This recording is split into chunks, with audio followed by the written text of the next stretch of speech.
Of the committee where we are looking at dealing with complaints against the press. But before we come on to the two potential press regulators, I'd like to welcome Mrs. Hannah Weller, who is the founder of the Protect the Campaign for Children's Privacy. And perhaps it would be helpful if you could just begin by setting out the events which led to your founding the campaign. Okay.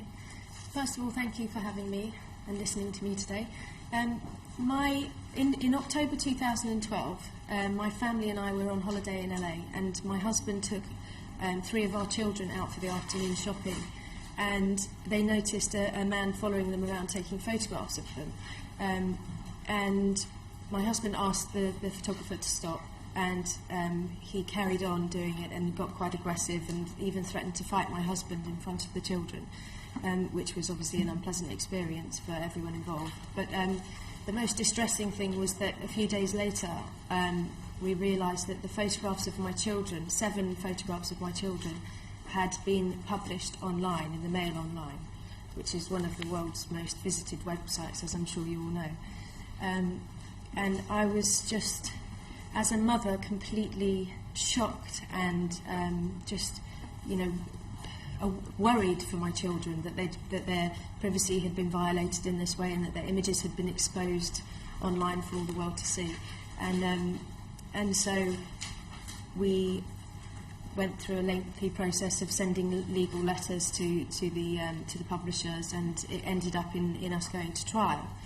And during the course of the trial, there were lots of laws and existing case law and regulations and guidance, and the Human Rights Act was spoken about, the right to privacy, and it just shocked me that even though there's already so much guidance there, that it really is down to the discretion of the editors whether or not they decide to publish these photographs. And I just felt that we weren't getting enough protection from law, from the government, to protect our children and their right to privacy. They already have a right to privacy, which was being violated by the tabloid media and is regularly for other families as well. And I felt that we shouldn't have to go through this lengthy, costly, worrying process to secure their right to privacy. And the judge himself mirrored my thoughts during the case when he said that there was a lack of clarity. He criticised the lack of clarity in current law as to basically how he was to make his decision, that there was an argument on both sides and that it was difficult, and the fact that it's down to the discretion of the interpretation of the law by the judge on the day just put us in a very worrying position. Luckily we won, but I decided to launch the campaign to ask the government to look into clarifying existing legislation so that parents like mine, families like mine, don't have to go through this process in the future, and that their children's rights are properly enshrined in law. Okay, thank you.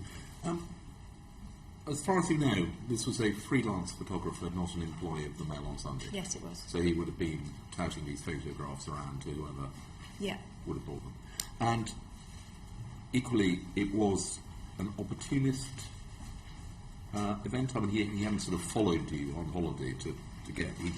Had he just sort of encountered you, seen your husband, and gosh, there's a famous person with his children, I'm going to take their photograph. Yeah, and then followed them around. And even when he was asked to stop, my husband actually noticed him hours later hiding behind a lamppost and behind some bushes, continuing to take photographs.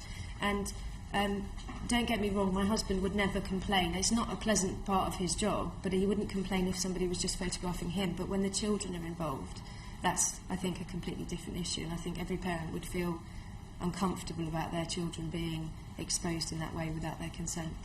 Okay. You didn't make a complaint to the Press Complaints Commission? No. Why not? Because I feel that when my children are potentially being harmed by the behaviour of the press, I feel that it's a bigger issue than regulation. I wouldn't feel, at the time I didn't have any faith in the Press Complaints Commission, or that they would do anything about it, or that their response would be effective. And I felt that it was a matter for the law. I felt that they had broken the law, and therefore it was natural for us to approach our lawyers as opposed to a regulator. And would you have taken the same view today with IPSO now having been set up? Personally, yes, I would. So you'd still have gone to law? Sorry? You would still have pursued it through the courts? Yeah, my first port of call would have been my lawyers, because I feel that it's a legal issue. I don't think it's just a case for regulation. And in my opinion, if regulation was working, was effective, this wouldn't have happened at all, and it wouldn't continue to happen now if the regulation worked in itself. And do you think that the situation remains as bad as it was when this occurred, or has there been any improvement? I still see photographs of children unpixelated in the press, you know, children spotted out with their families having, you know, in private time. And I know personally of people I've approached in the capacity of my campaign who have told me stories of their children's photographs being in the media without their permission, and they also go to their lawyers and have their lawyers write letters to the newspapers asking them to remove the images. Thank you. Steve Rotherham. Thank you. Given the problems in Parliament over the last few days over undue influence, I'm not sure whether I should declare an interest in a hairstyle. But Hannah, you've received a bit of stick in certain sections of the media over the campaign, and indeed the Vice President of the NUJ criticised your proposals about parental control, arguing that photos of children singing in concerts and meeting Father Christmas wouldn't be able to be published. I know you've used the sort of the public interest defence in regard to them claims, but would you like to expand a little further on what you perceive as being the need for changes in the legislation? I think the key in these circumstances is consent and public interest, and also identification of the child. So if it's just a crowd shot of a park or something with children playing and they're not the main focus of the image, or they're not identified, there's no direct risk posed to that child, and therefore that would be exempt. Also, if there could be demonstrated a strong public interest, that would be exempt also. But consent is key. So if the publisher can seek consent from the parents, then fine, go ahead. If not, all we're asking is that they pixelate the face. So this doesn't really infringe on any publisher's or photographer's right to publish a photograph of any publish any article or any photograph of children, but just if they can't seek consent, we're asking that they pixelate the face of the child they don't have consent for, which I don't feel is that much of an ask. You know, I don't think it really infringes on the press's right to say what they want to say or to publish whatever they want to publish, but it's just about being responsible about protecting children from unwanted media exposure. So pixelating the faces of children who the press haven't received parental consent to use that image, where they're identified, yeah, but that would go some way to counter the claims that have been made that it'd be too onerous for the press to actually try and get consent. I'm sorry, could you repeat that last bit? Because of the onerous nature of trying to collect consent, yeah. The press had used that and said that's why they wouldn't use them images. What you're suggesting is that you could pixelate the images of the children where there hasn't been consent gained. Yeah, absolutely. The press. Yeah, and I understand that it doesn't make the job any easier for editors or for photographers to have to gain consent, but it's a responsibility, and it doesn't have to be easy, but it is a responsibility, and I think that that it's our responsibility as adults to protect our children, who are the most vulnerable members of society and who don't necessarily have a say about whether or not they, as children, are exposed in the media, and what knock-on effect that might have on them as children or as adults. You know, where they might decide when they're adults they want to lead a very private life, but that decision may have already been taken away from them when they've been exposed in the media during their childhood. As the parent of 3 children myself, the safety of the kids is the number one priority in any parent's life, I think. But in regard to some of the iconic images, again, some of the claims have been that, for instance, we all can see in our mind's eye the young girl running away from the American napalm attack, yeah. And obviously there's no consent there.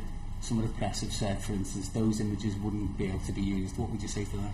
I think there's a misunderstanding of the details of my campaign and my specific asks, and in circumstances like that, I think it would be agreed that that would be a public interest exception. I think that it's important for people to see the plight of people around the world, and so there's a public interest exception, but also I don't think in that particular circumstance the child was identified by name. So as you know, that newspapers can be fined, certainly under the new regulations with it. So is there really any need then to change legislation? I don't think that. I think that in my experience, going up against, as just a family and me just being a mum and just caring about my children, going up against a massive tabloid organisation like that was scary, and I got the impression that they had very deep pockets and that they were kind of, in a way, felt that they were above the law or above regulation and were happy to pay the fines. And you know, our case was quite clear that we had a very strong case, and yet they continued to pursue it at great cost to them, and they're now appealing the case at potentially further cost to them.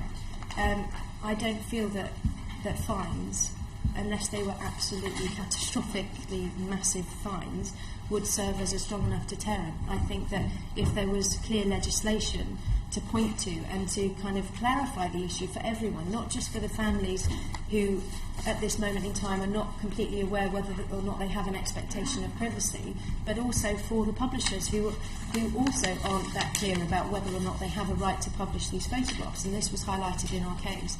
I think that if there was clear legislation, this ambiguity would be cleared up and it would be more defined about whether or not they were allowed to do it, or the fact that they were not allowed. And finally, for myself, what do you say to claims again that this is just to help celebrities and sort of middle class people who can afford to go to court to try and get recompense? Well, the fact that it's so costly to go to court is one of the reasons why I've launched this campaign, because I don't think that protection of your children's privacy should be the right just of, or the privilege of the wealthy people. We are lucky that we were in a position to take on that challenge, but many people aren't, and it's not just something that affects children of the rich and famous. Anything just as unpredictable as becoming the victim of a crime, or if a member of a family becomes, for whatever reason, subject to media attention, their children can get dragged into that, and that can happen to any family. You know, any family could find themselves a victim of crime or subject to media attention, and so I think that there should be a law that protects all children and protects their right, which they already have. They already are born with a right to privacy, and it's just not being adhered to by the press at the moment, or by certain parts of the press at the moment. Paul Farrell. Thank you, John. I looked through Clause 6 on children and photographs of the Editor's Code, and it is, I was a former journalist, and it's unclear when it comes to taking photographs of children. But Clause 3 on privacy is quite clear. It says everyone is entitled to respect for his or her private and family life. So that should be a slam dunk, really. Yeah. But clearly, in so many cases, it's not. One thing that Leveson said in his principles, Principle 36, was that a new regulator should carry out a thorough review of the editor's code. But the old code seems to have just been inherited. Do you think it's time for, you talked about law, but that it's time for the regulator to do what Leveson asked it to do?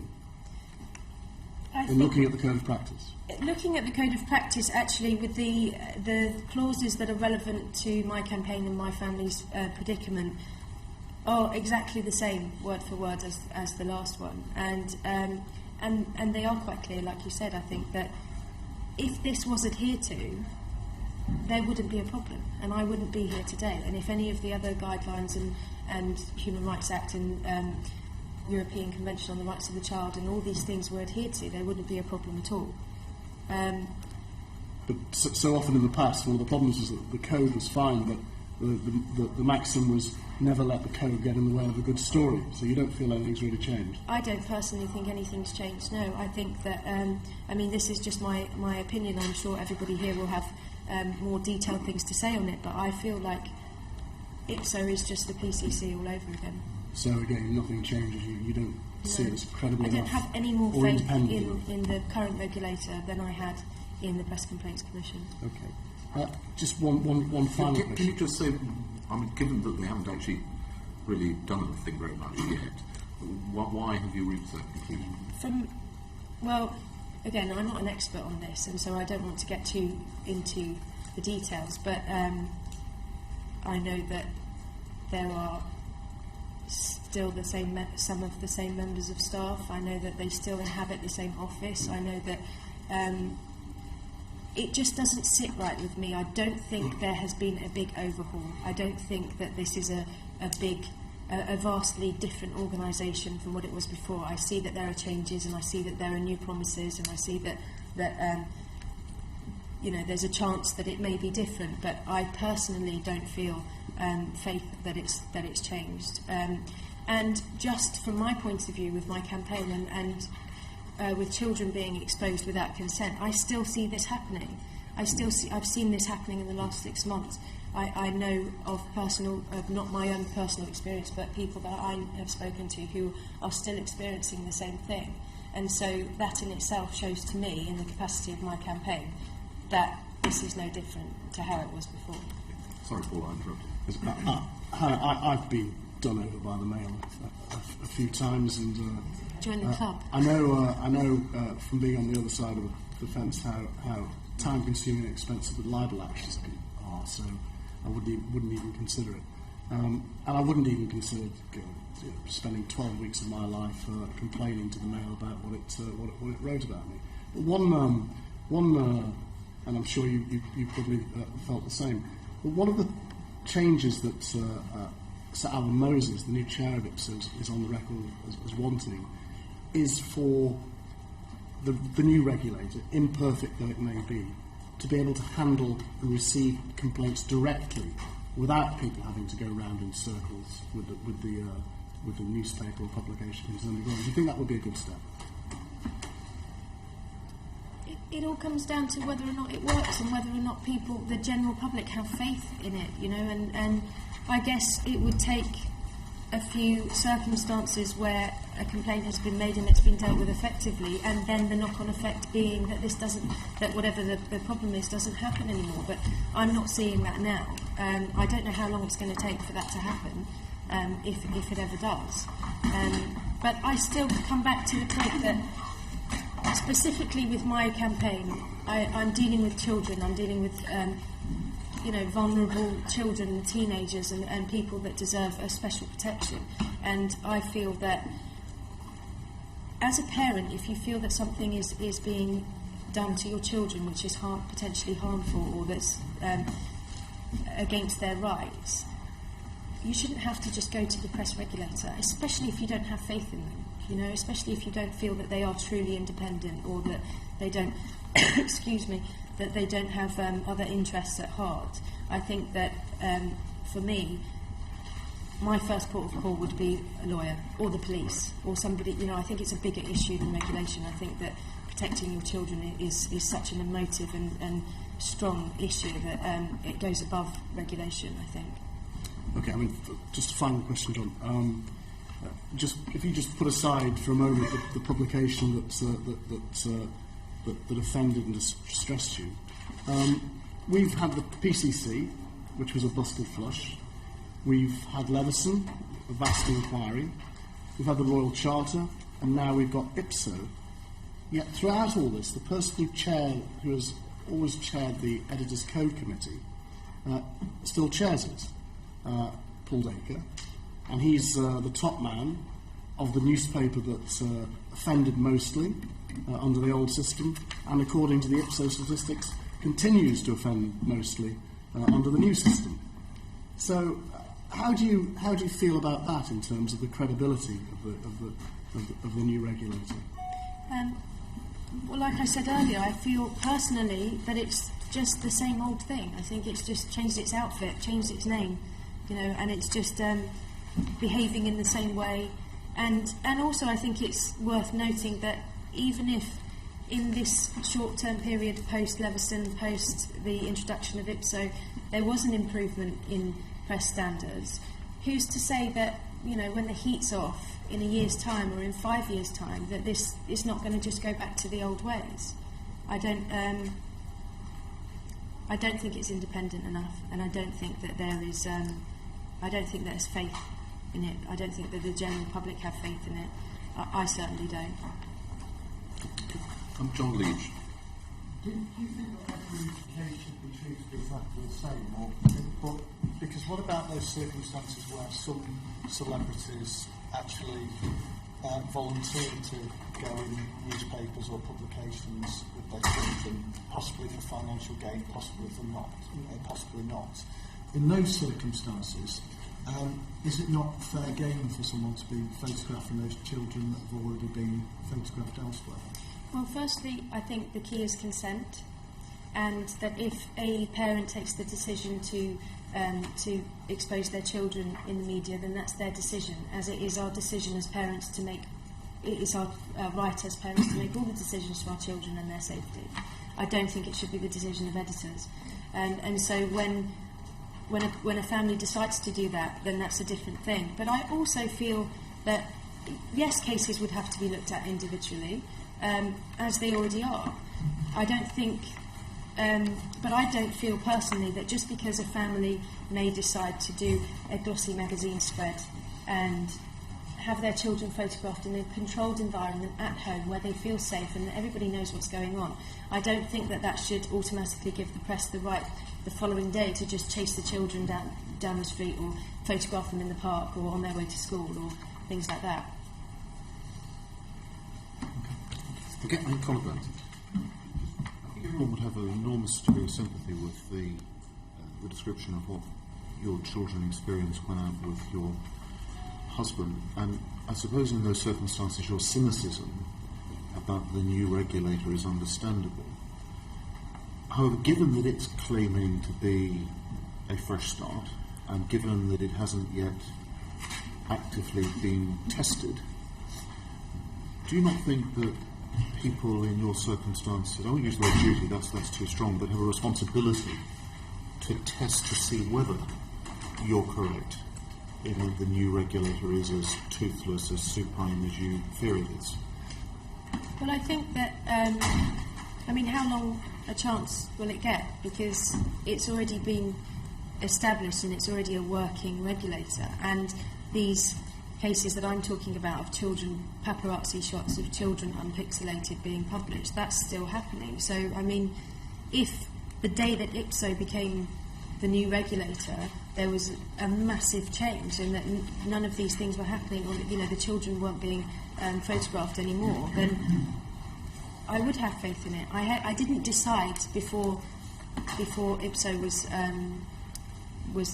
was started that I wouldn't have faith in it. I had great hopes that things would change, but in my opinion and in my research, I can see that it hasn't. But I go back also to the point that I don't know that even if there was a change now, that it might be relaxed in a little while or whatever. And I feel that there are many issues to talk about, which I'm sure will be spoken about today. But my concern is about children's privacy, and I feel that is not something. I don't think we should have to rely on a regulator that may or may not work, or may not have our best interests at heart, or may not have their best interests at heart. I think that we should have the assurance of law and legislation to protect our children in this way. In the same way that many issues connected to children, many issues that affect children are legislated against because they're important, they're vulnerable, they need protecting, they need strong protection, and they need our government to protect them, not just a regulator that may or may not work. Yeah, no, I'm not trying in any way to diminish the validity of the argument you're making around the law. I'm just wondering whether, if you were able to, you and others were able to sit there and not say, I think or I feel, that the new regulator is a toothless organisation, but I know from my experience by putting a complaint to it that it was no different from the previous regime. That would be more powerful, wouldn't it? Do you mean if we complained and nothing had happened? Yeah. Well, the former secretary says chuntering to my right, but you're saying it's a useless body, but it's a new body, and it hasn't been tested, and it requires people to come forward and put live complaints to it for us to see whether there is any significant difference or whether you're right. But it's a catch-22, isn't it? Because if people don't have faith in it, they're not necessarily going to use it in the first place. And I know I certainly wouldn't, and so I wouldn't give IPSO the opportunity to prove itself in that way. But I think the fact that these things are happening, that these pictures are still being published, shows that at least it doesn't hold enough weight to dissuade the press from doing it in the first place. And, you know, one can only hope that if a complaint was made, that it would be dealt with effectively. But that would need a certain amount of faith in the first place for people to make the complaint. Okay, and just finally on the point that my colleague John Leach just made about those in the public eye who do use their children, and not in the way that you replied to him, sort of a glossy shooting hello or okay, but I mean I think of those who do the reality TV programmes week after week after week, year after year, using their children. Do you think to some degree they blur the line for themselves about what's the public sphere and what's the private sphere? I think, as I said, consent is key, and it's down to the parents to decide how their children, whether their children are in the media spotlight or not. And I also think that there will be grey areas, as there are with any law. I think that there will be circumstances where it's difficult to decide on first glance whether or not they have an expectation of privacy. I don't feel that anything a parent does negates a child's right to privacy. I think that a child has a right to privacy regardless of what the parents do, and I think that it's the parents' right to decide whether their children are in the media or they're exposed online or whatever. I don't think that gives the press the right to say, oh, well, they've forsaken their children's rights. I don't think you can forsake your children's rights to privacy. And I think that just as it's a parent's responsibility to decide these things for their children, it's the press's responsibility to respect the law and to respect the children, to respect all children's right to privacy as stated in their code. Okay, I think you have articulated your case very well, so can I thank you for coming this morning. Thank you very much for having me.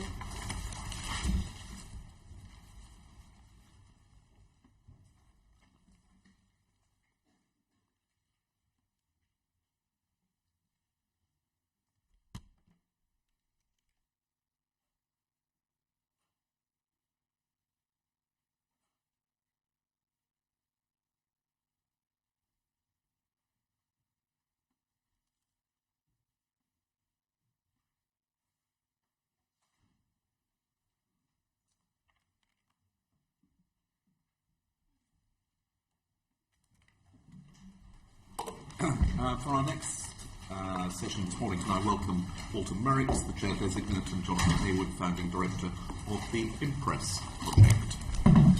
And Tracy Crouch is going to start. Committee a year ago now, January 2014. I wonder if you could just start by setting out what has happened since then. Well, in a sense, I think a year ago, I wasn't involved a year ago, but it was just a man and a mobile, Jonathan, and his home effectively. And since then, we've, as far as I'm concerned, I was appointed by an independent appointments committee. That getting together that independent appointments committee took quite some time. I was then identified by that committee, and then I was involved in the appointment of the other members of my board. All those members of the board are independent people. Many of them are distinguished people, and I think we've assembled a board that is compliant with the provisions of the Royal Charter, so it meets all the criteria that I think a properly constituted independent body would do. We've already had 2 meetings of my board. We've got in train ready to go a lot of the infrastructure and materials ready to form ourselves into a proper organisation. Can you give we're some not sort of there yet. indication of timescale as to when do you expect yourself to be in a position to be established as a Well, as first a of all, regulator? we've got to adopt articles of association to make ourselves a company. We've got a draft of that going. I hope that we'll be able to do that in the next month or so. Then we've got to adopt a number of other materials, the complaints handling provisions, the arbitration rules. We've got all those in draft, so they're all ready to be available to go. Are we talking 3 months, 6 months, a year? I would hope that by the summer we should certainly be in a good position. Can I just ask you sort of an in-principle question? Do you see yourself as a rival to Ipso or just an alternative? Yes, I see ourselves as filling a gap in the market. For one reason or another, and you've heard Mrs. Weller already talking about some of her reasons. For one reason or another, a number of people, a number of publishers have not joined Ipso, and a number of them are national newspapers who haven't. But they haven't joined up with you either, then? Well, they're not in a position to do that yet. Right. But do you suspect they will? Are you getting indications, early indications that they might? Not necessarily. I mean, we have not had the kinds of discussions, and we haven't laid out an arrangement under which they could actually join yet. So, no, there are not just those national newspapers. There are a very large number of small publishers who haven't joined Ipso, and therefore I think it's unsatisfactory that there should be publishers against whom members of the public can't take a complaint to an independent organisation. That's the whole principle of having. I mean, obviously the PCC was there before to allow people to take complaints to an independent to a body. It was regarded as unsatisfactory, but I think that's really important now, that there should be an independent body. So you don't see yourself as competing for the same subscribers or publishers as to Ipso. So you see yourself as collecting a completely separate group of Well, it's obviously possible that publishers will change their allegiances as the market develops. Could you see yourself as perhaps being the regulator of choice, if you like, for perhaps local or regional media? I mean, do you see that as an option for Impress going forward? Well, I think we're there for any publisher that wants to join us when we're ready when we're open for business. So you do see yourself as a competitor, therefore, to Ipso? Well, we are there to serve whoever wants to join us as publishers. Just returning very briefly and finally to the issue around the three companies, the organisations that haven't joined Ipso, the FT, the Guardian, the Independent. I briefly asked the question about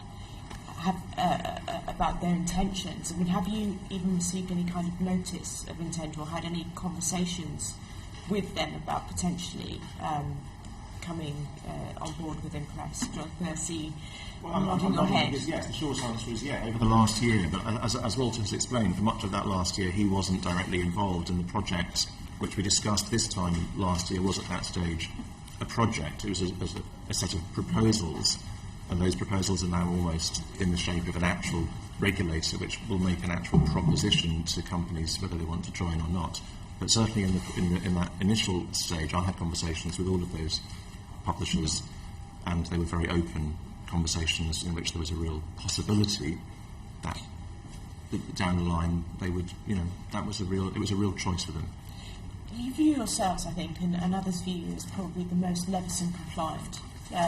Do you think that is, the reason why publishers are perhaps not, immediately coming on board and seeing yourselves as the regulator of choice in this competitive market, if you like, as being described by Sir Walter? I think many of them obviously were very hostile to the Leveson recommendations, and you've kind of set yourself up as, you know, the thing that Leveson wanted. So are you surprised, therefore? No, I think our aim has been and remains to be a genuinely independent and effective regulator, and to be effective it requires a very high degree of independence from any publishers that one is regulating. And the publishers that I've spoken to most, as you suggested, there is real interest at a local or even a hyper-local level, and I think there's lots of academic research now showing that hyperlocals are increasingly filling the gaps left by local and regional papers, and there are several hundred of these organisations out there in the country now pursuing investigative journalism, public interest journalism. What motivates many of them actually is a sense of wanting to restore the status of their profession. These are professional journalists, either at an early stage or a late stage in their careers, who see their profession held in low esteem, and who actually have a very different attitude towards the recommendations that Leveson made in his report, and see that as a potential way forward. So I think that there is actually a very positive approach to Leveson, as well as, you're quite right in saying, concerns at some levels of the industry. I've just heard from Hannah Weller about some of the grey areas and the lack of clarity around some of the issues. Surely having two regulators is actually just going to confuse matters more than anything else at the moment. Well, we don't think so, because in the first instance, as I'm sure Sir Alan Moses will say, complainants are expected to go to the publisher, go to the editor in question. So actually, all that would happen is you would look at the print or the website edition of the title that has in some way, in your view, breached the code, and there should be very clear instructions there as to who you call or who you email to make a complaint. And it's only if and when that avenue is exhausted, or for some reason you feel like your complaint is so urgent that it should go straight to the regulator, then again there should be very clear instructions on that, the relevant title, as to where you take your complaint. So in fact, on a day-to-day level, there isn't really a scope for confusion. Okay. Dr. Bradshaw. Taking on these roles if you weren't confident that there could be a Leveson compliant regulator, that you could be it. I don't mind who answers that. I think that's fair to say. Yes. And it would be helpful, I think, to the committee and also to those watching elsewhere, if you could just remind us briefly of the very clear and powerful incentives that are already built into legislation that make the formation of a Leveson compliant regulator, in my view, very likely. I'm an optimist on these matters. Perhaps you'd remind us.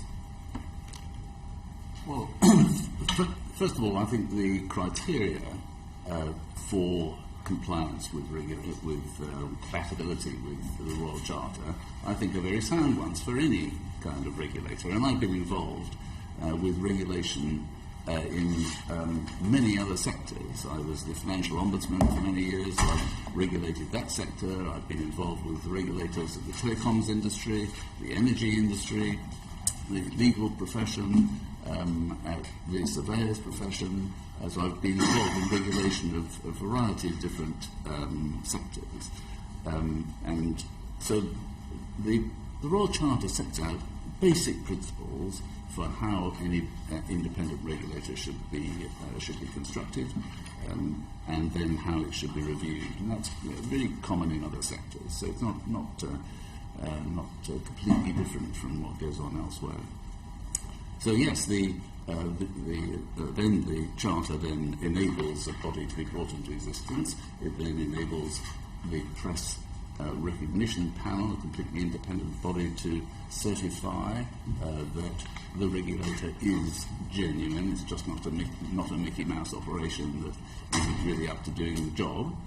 So it's absolutely right that I think a regulator that's a self-brought into being regulator should be certified by somebody who's in a position to say this is not just, as I say, a Mickey Mouse operation that isn't capable of doing anything, doesn't deserve any credibility. That then allows an independent body to be certified as capable of doing the job. And I think that's a very sound set of ways of allowing something to be brought into being that's going to have public credibility. And just remind us of the very powerful financial incentives that come into play as soon as the independent recognition body recognises a regulator. Well, part of the incentives come into play regardless of whether or not there is a recognised regulator. So, as we understand it, 1 year after the point at which the recognition panel was formed, so in other words, around the 3rd or 4th of November 2015, the exemplary damages provisions will come into force, which means that if a publisher, a relevant publisher, is found to have defamed or breached the privacy of someone, and to have behaved with outrageous disregard for that person's rights, so in other words, not a run-of-the-mill libel or breach of privacy, but a really egregious example, then the court may now consider whether to award exemplary damages if that publisher is not a member of a recognised regulator at the relevant time. That's part of the equation. That happens regardless of whether or not there is a recognised regulator.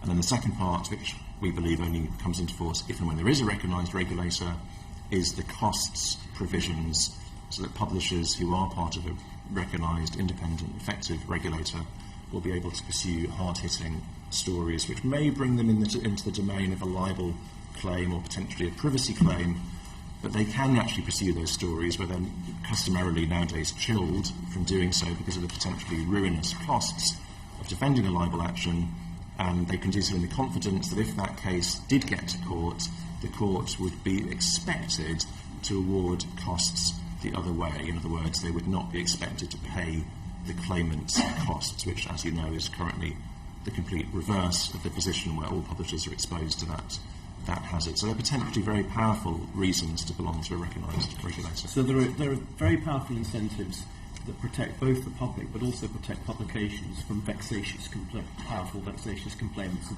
the Maxwells of this world. Precisely, on the basis that the independent and effective regulator among its complaints handling services will also offer an arbitration service which will be completely impartial, completely fair and effective, inquisitorial, which means if someone does want to sue a publisher in part of that framework, they should be able to go to arbitration. And if what they're interested in is getting justice quickly, straightforwardly, that should be very appealing.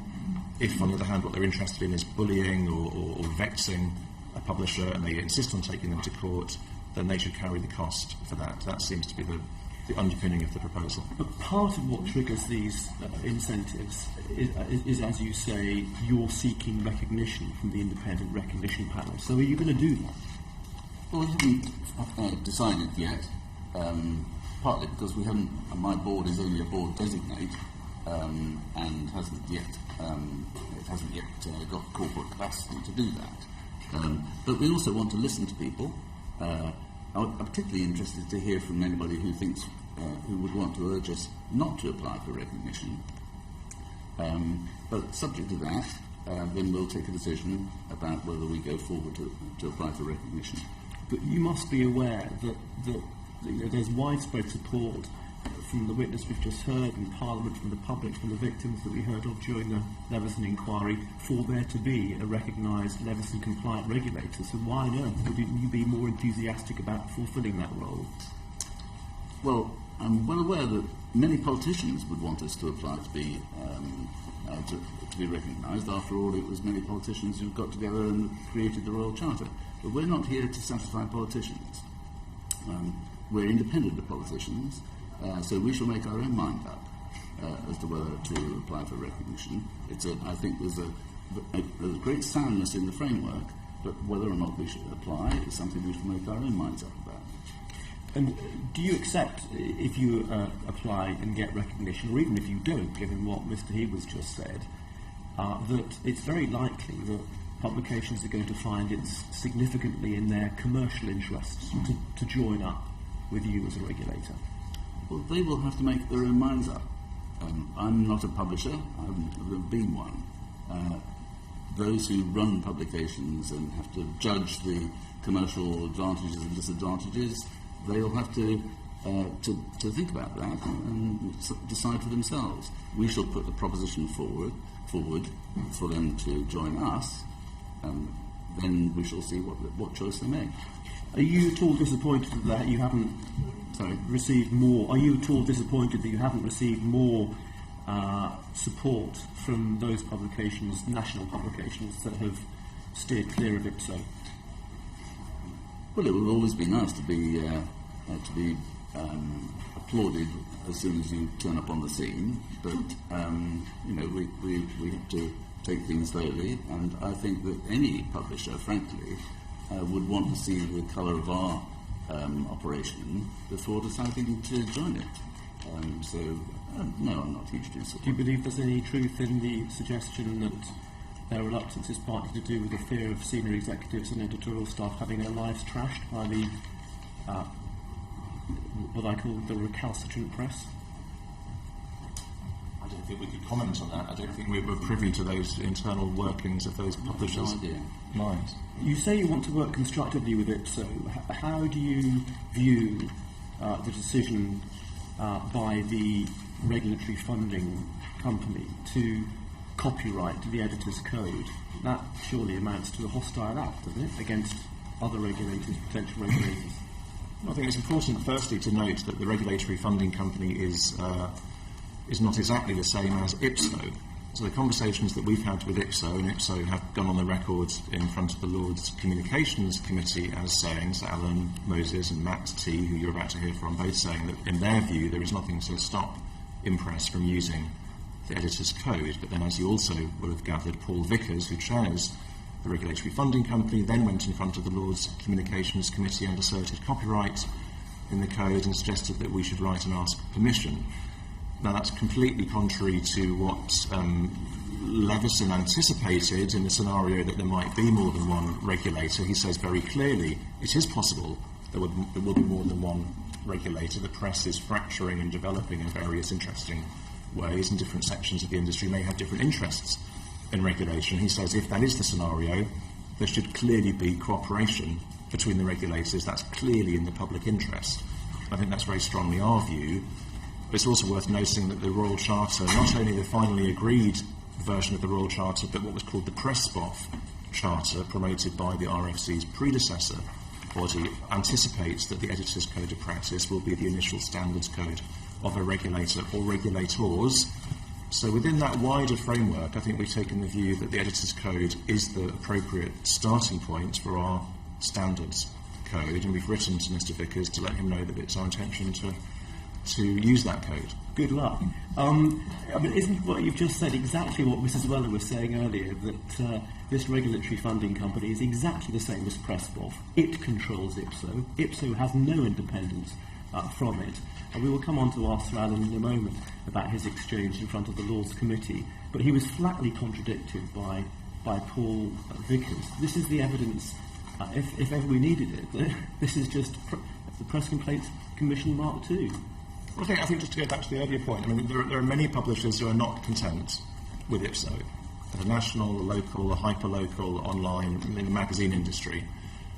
I think our view is that we believe we can offer an independent and effective form of regulation which will hold itself very publicly accountable, will be very closely scrutinised, and if that is of interest to those publishers, then we believe, as Walter says, that we are filling a gap in the market.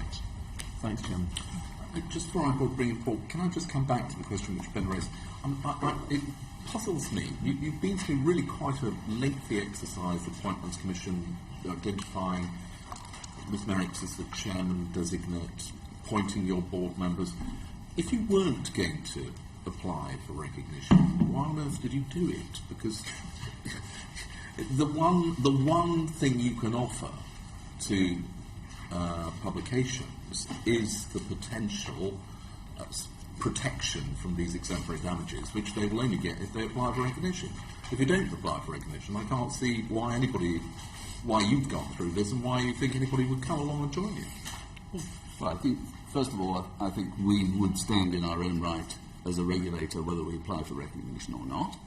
We would do the job that a regulator would do in handling complaints, providing but you wouldn't be able to offer the protection which the law allows if you've got recognition. And you're right, we wouldn't, nor would we be able to be recognised by the press recognition panel and given that seal of approval, as it were. So that would be a disadvantage.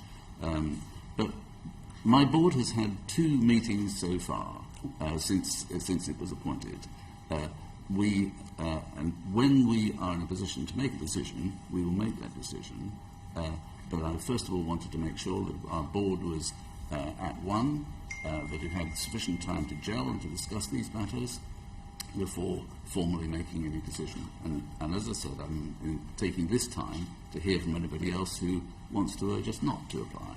Jonathan, when we heard from you last time, the reason you gave was because you actually did have some concern about triggering the sanctions which are available under the law. I mean, is that, do you still have that concern? Is that what's holding you back? I think, as Walter has said, what my feeling throughout the course of the process was to ensure that we had a board which was fully independent and able to come to its own decision. I didn't want a board to walk into a room where pieces of the furniture had already been arranged and couldn't be moved around for them. So my views are a consideration. My views reflect those of other stakeholders. But I think the board will make a decision based on the long-term viability of Impress and the wider framework. I'm not out of concern about the consequences of your applying on those publications that choose not to join you. Well, I think if the board came to the informed view that those consequences were somehow totally disproportionate or would sabotage Impress's long-term aims of promoting press freedom and high standards of journalism, then that would, I imagine, be a factor. But I think that would be the starting point. I'm speaking for Walter here. Well, I'm saying I'm very keen to listen to anybody who wants to say that we should not apply for recognition. I think we'll told you should. Not so far. No. But I'm all ears. I think there's probably quite a number of people who will tell you not to. Well, I'd be interested to hear why they think we shouldn't. Paul Farrelly. I'm sure you'll come under lots of pressure in the future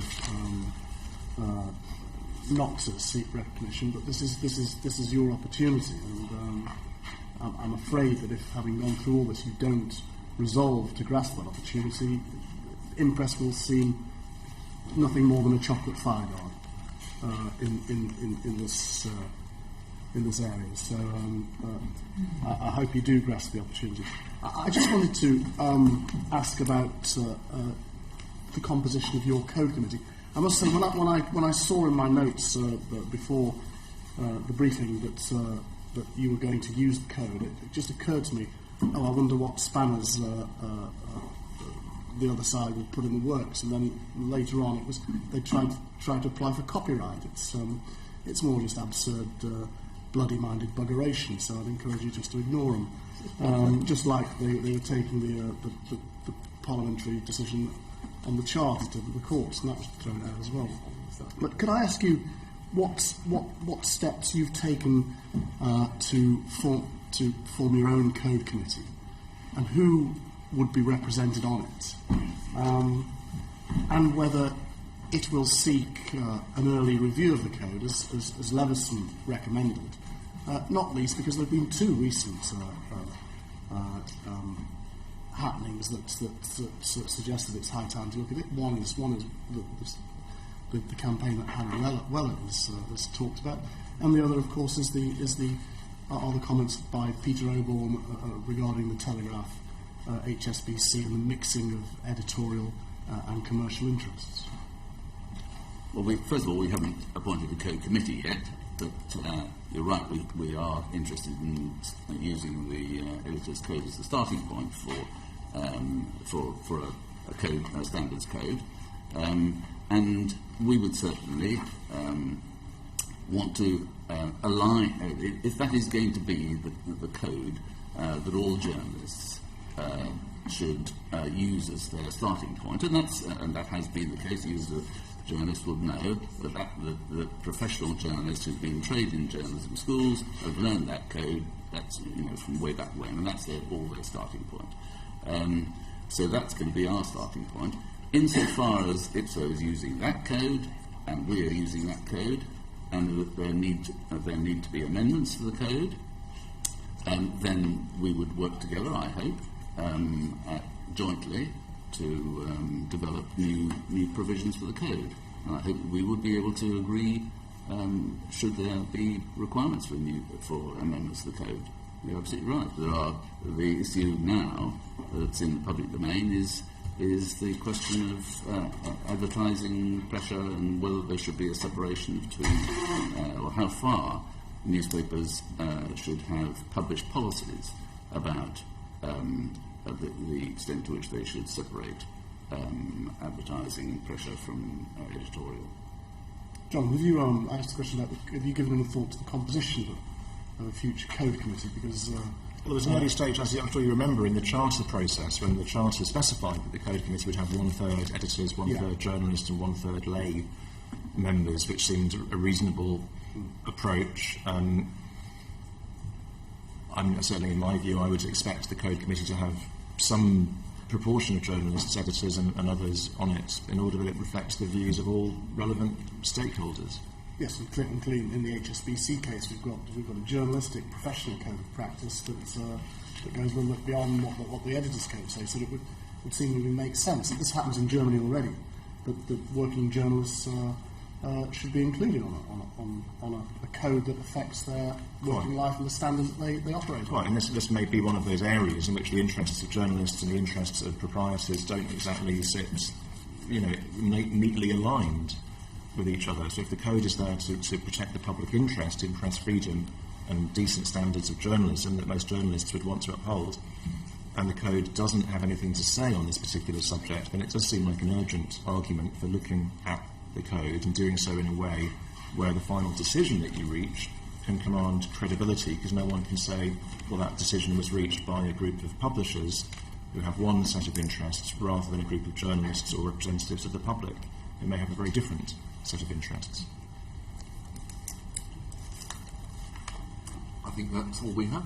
Can I thank you very much? Thank you.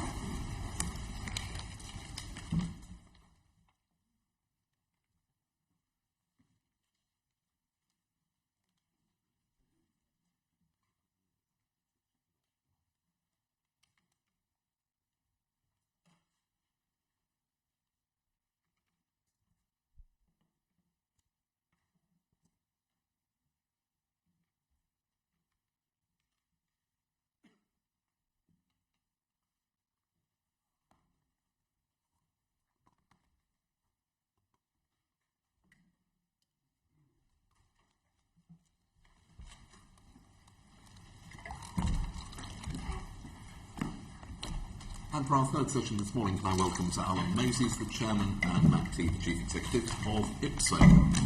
Tracy Crouch.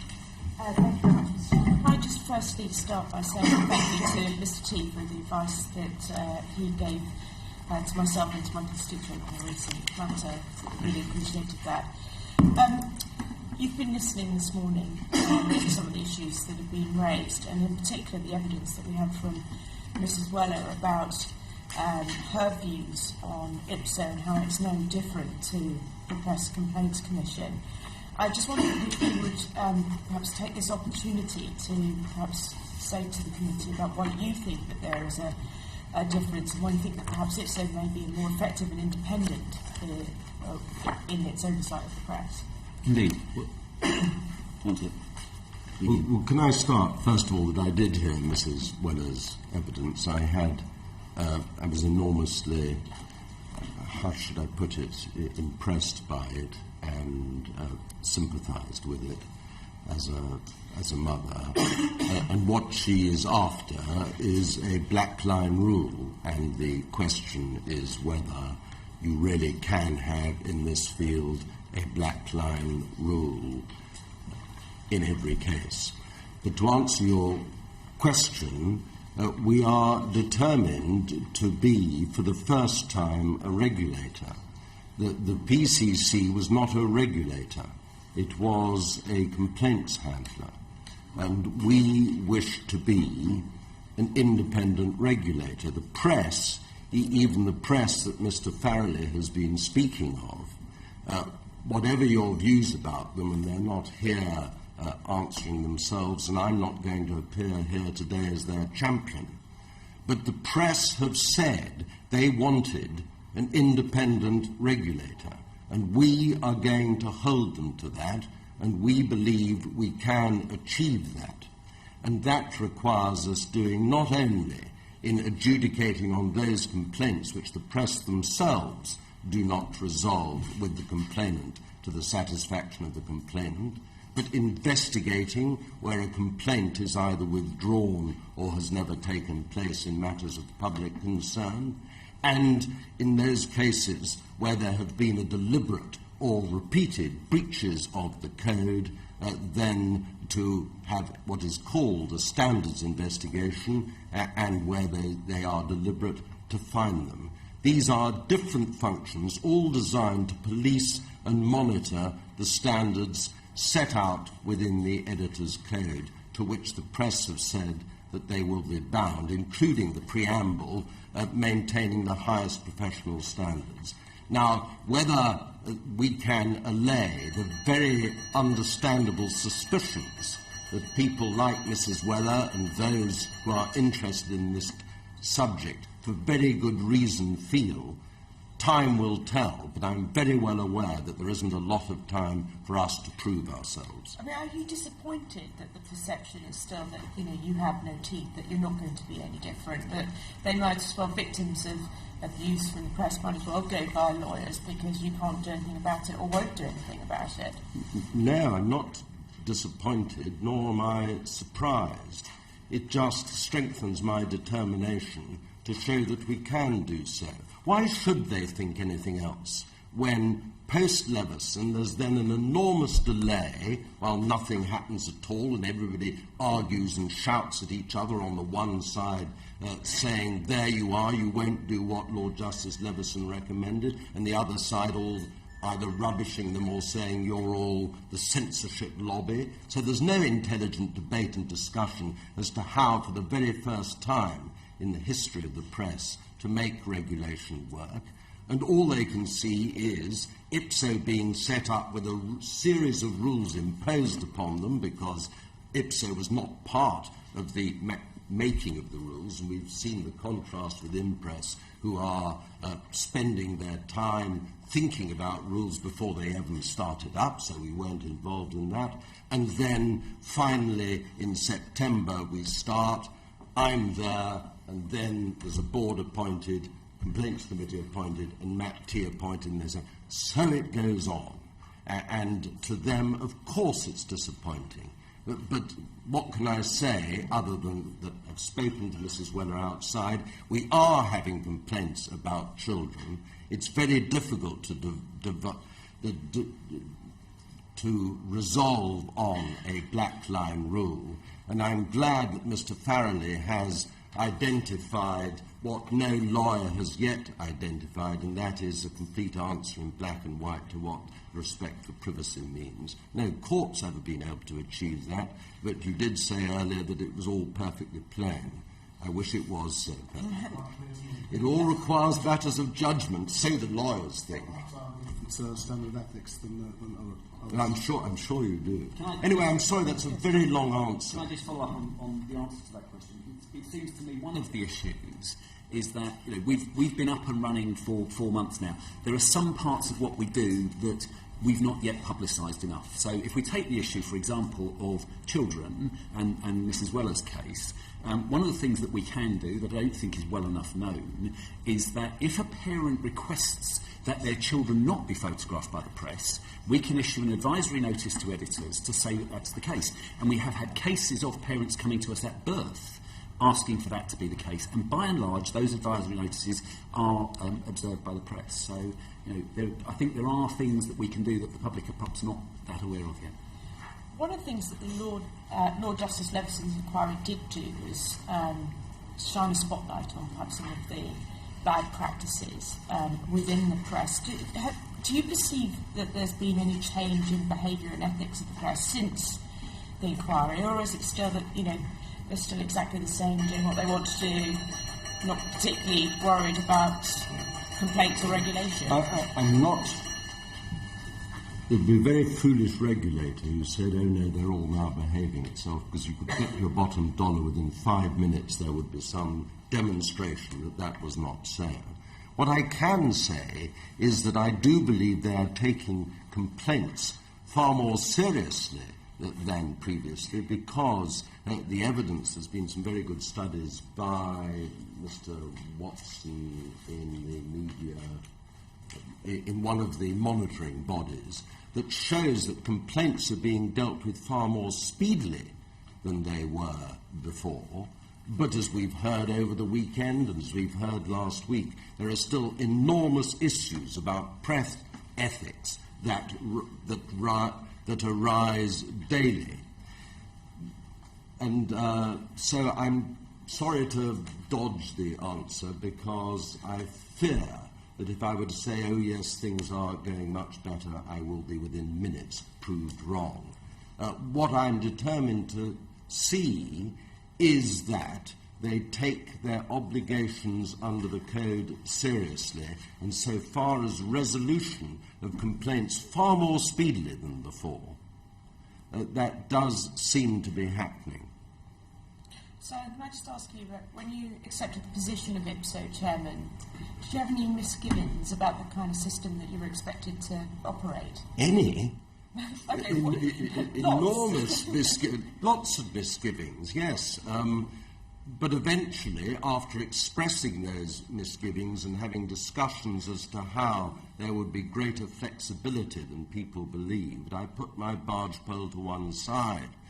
And when I was interviewed, as I warned I would do, I was given the opportunity to set out those misgivings that very much centred on the sort of questions that Mr. Bradshaw has been raising and Mr. Farrelly about difficulties about having standards imposed when they ought to be as much the regulator as the regulated. And even more important in the immediate future, the questions of procedure, that ought to be the procedures of the regulator and not of the regulated. There they were in this extraordinarily complicated book where you need 5 different versions set out in front of you. They are merely the procedural rules which govern how IPSO monitors and polices the standards, not the code itself.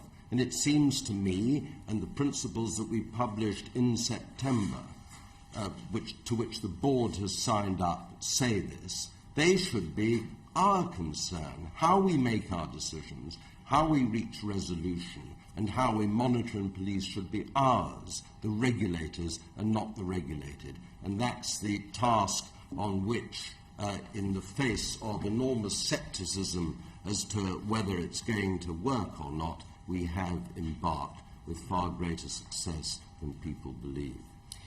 Impress was saying that they're still considering the issue of recognition. Yes. Can you confirm that you have now completely ruled out recognition under the Royal Charter? I haven't ruled out any such thing. What has happened is that the scheme arrangement, that is, that which the press have signed up to, has as part of it rules their right to withdraw from the whole scheme should the regulator apply for recognition.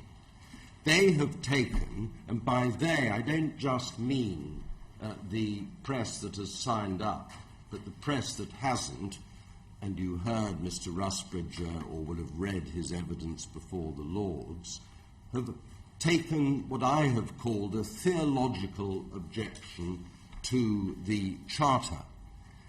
And it is to them that you must address the questions why they have done so. But the moment I announce I am going to seek recognition, the whole thing comes to an end, and an automatic trigger under Clause 11 of the scheme arrangement. And because I do believe we are at the moment, with our staff, providing a daily service to members of the public like Mrs. Mellor, there's no point in me bringing the thing to an end tomorrow. So you think seeking recognition under the Royal Charter would be a huge disadvantage then to IPSO and its... No, it would be no disadvantage to IPSO. The whole point of the scheme is to have self-regulation, in other words, the press perceiving that in order to establish the credibility that they've lost, they must be regulated by a set of rules, and that the regulator must be regulated depends, as Lord Justice Leveson foresaw, and, as the Charter indicates, on a series of incentives, of which Mr. Bradshaw has spoken, and indeed I've spoken with him in the past about this. What you have to do, sorry, this sounds dictatorial, but what has to be done, let me put in the passive, is to show that those incentives work, to show the press that they cannot continue to operate without the benefit of those incentives. And the fact of the matter, and I'm making no value judgment, the fact of the matter is that neither those that have signed up or those that have not yet signed up see that there is an incentive for them to join a regulator that itself is regulated by the recognition body. Once you're able to demonstrate that the incentives do work, and if I could just qualify something Mr. Bradshaw said earlier, even Mr. Tomlinson, Queen's Counsel, has said that the exemplary damages isn't going to work because it's only going to be applied in circumstances where there would be exemplary damages anyway. But once you're able to show that the costs incentive works and that the press themselves see that they cannot continue to operate in a system whereby even if they win and show that the plaintiff or the claimant is a liar and a thief, they're going to have to pay their costs. So query whether that's ever going to work. But let us assume for a moment it will, then they may change their minds. But it's to them that you must impose and address the incentives. IPSO is merely trying to provide the service for the first time ever of a regulator to which the press have signed up. There's never been a contract before. There is now. But surely it's not a question of your choosing to apply for recognition, because if you do, we know what the answer is. It's no. You are not Leveson compliant, and therefore you will not get recognition. Absolutely not at the moment. You would need to make fundamental changes to the structure of IPSO in order to get recognition. If you I'm not sure I would accept fundamental. We would need to make radical changes, and there would have to be... What's the difference? Very good. There's no difference. It's just me chopping them. I would draw the change. And in order to apologise for seeking to distinguish it. In order to make radical changes, you would essentially need the agreement of your funding body. Yes, we would certainly do. I'd rather put it in the way of we would need to persuade them of the rightness of the need for the changes. When you talk about the funding body, I entirely agree that it calls itself the regulated funding company. It's a fundamental mistake they made in calling themselves that. I do think you do need, because then you're going to have the accusation it's just pressed off by another term.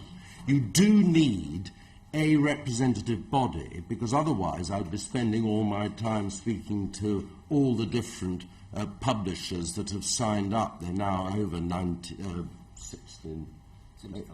They're now 75. And you do need a representative body. I wish it was called a different name. Okay, Paul Farrell. Thanks. I want to come on to the Telegraph yes. in a few moments, but on the point of being a regulator, not a complaints handling body, when what I've seen reported so far of people asking you, IPSO, what you're going to do about the Telegraph, the commenters come out, well, it's not covered by the code, and no one's made a complaint. It sounded exactly to me like the Press Complaints Commission. I don't know who said that. I certainly didn't say it. I've been rather strict about not saying anything yet.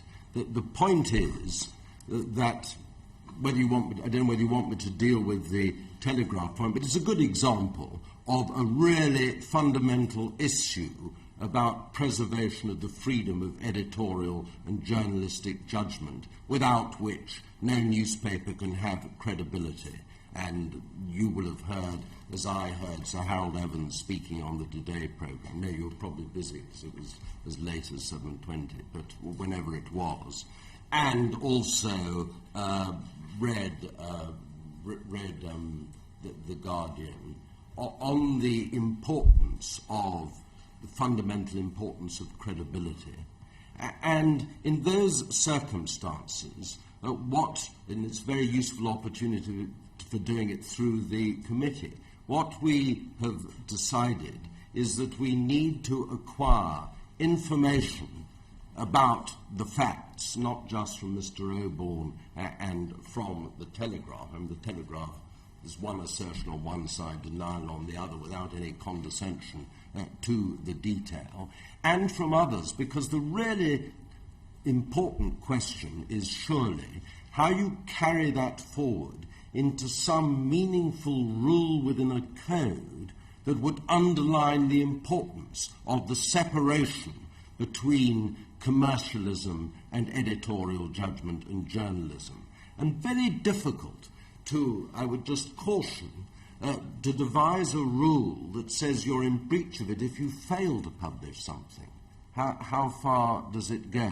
But what IPSO is doing and is going to do is to draw that into a discussion, to talk about it, in order to take it forward with its 5 new members of the editorial committee, editorial code committee, so that these issues can be discussed. But at the moment, there is no rule in any code or any proposed code that says you, newspaper, are in breach of it for failing to publish something. And we know also of all the other pressures, political pressures and other pressures, quite apart from direct pressures from an advertiser, that are also very important to keep separate from editorial judgment. And are you doing that? Can I just, Yes, yeah. before we go on, just on the point about the code and us being a regulator. So, first answer to the point about nobody's made a complaint about it. We were asked a direct question by a journalist of whether anyone had complained, and that was the answer. So, nobody has complained. That's why that was in that piece. On the bit about the editor's code and being a regulator, it does seem to me it's right and proper that in order to regulate, we have a set of standards to regulate against, and that's the editor's code. And if the editor's code, as Alan has said, doesn't cover this instance, then the question for us is not, should we invent a way of regulating that takes us outside the code? I think the right question is, are changes to the code necessary? Well, I want to come on to that in a moment. But could I just, we'll cover the Telegraph situation because I want to ask a few more questions about it. How many, we've got the list of your complaints. Sure. But how many instances have you identified proactively yourselves breaches of the code and asked newspapers to do something about it without there having been a complaint made so far? How many times? I think we've done it twice so far. Twice. Can you tell us what instances? The Sunday Mirror Brooks Newmark case, Pays and Pyjamas case, and an issue with a newspaper about a headline that was potentially, or raised the questions of whether there was discrimination in the use of some words in the headline, and we raised that with the newspaper in the same way. Okay. I've got a few more questions about the regulatory funding. Can I just add one point to that? And that is that we're moving premises tomorrow, and starting with the new premises that will have space to employ people to do the extra functions that we have identified that we need to do, for example, in relation to standards and monitoring. We don't even have the people there to do that yet. We are recruiting them, we've advertised, and we're going to do that, and that will help in relation to the launching of the sort of inquiries to which you refer. I want to talk about the regulatory funding company, John, but I'm conscious that Ben wanted to come in as well. This question, whether you are investigating Peter Oborne's allegations about the Telegraph and HSBC. We're not investigating yet. We're going to invite information about that and the broader issues, but we haven't launched that, no. We haven't launched an investigation, and the real question is how, through a regulatory medium, can you preserve this separation? It's an enormous issue. I'm afraid it's not new I mean, it's been very graphically illustrated in the last week without us knowing all the facts, and it's very dangerous for me. I simply haven't heard, for example, the Telegraph side of the story. You see, but you do see it as potentially within your remit to get into these sorts of questions, because it's a long way away from all the matters that previously have been dealt with. What I do see in the future, and I'm sure that Walter and others would also endorse this, a really useful function for a regulator as a forum for open discussion of how greater strength will be given as to the separation, greater support for drawing those lines. So there might be room, and there perhaps ought to be room, for IPSO to be a resource in that way, as a forum for discussion of those matters that have never been resolved, and dare I say, may never be resolved. Can I bring you back to Mr. Paul Vickers? I'm right in thinking that he's chairman of your regulatory funding company. It's not my regulator. Well, it's IPSO. Theirs. Well, but it's a regulatory funding company that funds IPSO. In what way is it separate in that regard? It funds you. You get your money from it. He also sat on the widely discredited predecessor organisation PressBoff. Am I correct? Yes. Yes, he did, because he gave evidence at Leveson explaining that. Just on a point of information, I'd understood he was standing down. Is that no, he stood down from his job at Trinity Mirror, which I'm coming on to. I'm coming on to, Mr. Chairman. No, I was understood he was standing down from his chairmanship of the regulatory fund. Well, then you have news that I don't. Okay. I might be. Well, I think he might be standing down after this session, if we're lucky. Can I quote to you evidence that Mr. Vickers gave to our chairman, Mr. Whittingdale, in front of this committee on the 6th of December 2013. He was asked about potential phone hacking practice within the Mirror Group, and he said, and I quote, "I think I should probably preface my answer by saying some of our current journalists have recently been arrested on charges that relate to phone hacking. We have done huge investigations, and to date we have not found any proof that phone hacking took place." Do you consider that a credible statement, given what we know now? Well, I can't speak for him, nor am I prepared to defend him. You're not prepared to defend the chairman of the organisation that funds your organisation? You must put those questions to him, and he must be given an opportunity of answering that cross-examination. I'm not here to defend him or to challenge him. I'm here in order to ensure that the press who have signed up listen to my arguments as to the changes I want in the way we run our affairs, and I can tell you that we have had a number of meetings and they are doing so. I really don't think, Mr. Bradshaw, you can use me as some punch ball to bounce off your accusations against Paul Vickers. Do you not think I simply am not in a position to answer them, nor would it be proper for me to do so. He must answer for himself. But are you not concerned, in terms of the credibility of your organisation, that he is the chairman of the body that funds I you? didn't appoint him, and I have my credibility and the credibility of the organisation of which I'm chair will depend upon the conscientiousness and achievement of those objectives we have set out. But doesn't this go exactly to the heart of whether you are really independent or not? Can I tell you what Mr. Vickers said he did in front of the Leveson inquiry? You've just asked me about whether it goes to the heart of it. Do you want me to answer? No, I'm going to come back to that in a moment. Well, if perhaps I I may. could answer it. I don't believe it does go to the heart of it. He is but one member of the regulatory funding company. The meetings that I have had with them, I assure you, have been entirely open.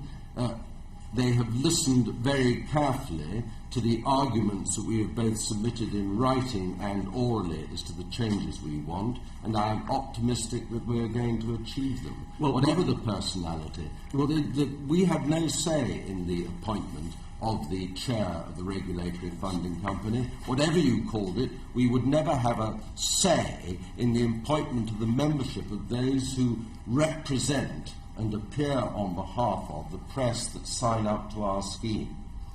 Well, you may be interested to discover that the huge investigation to which Mr. Vickers referred to consisted of his writing to senior editorial executives in the Trinity Mirror Group and giving them 1 week to respond to allegations of phone hacking. That was it. I mean, with your lawyer's hat on, do you consider that to be a huge investigation? I have read that before. I You've read it before? knew that. And it doesn't trouble you that this man is chairing the body that funds you? Well, I think I've already answered. Okay. Do you have any idea why Mr. Vickers no longer works for Trinity Mirror? Why he left last month? No. Have you asked him the question? Yes. And what did he Not say? I haven't asked him, no. Well, have you asked anybody the question? We asked Trinity Mirror what the position was, and we don't know.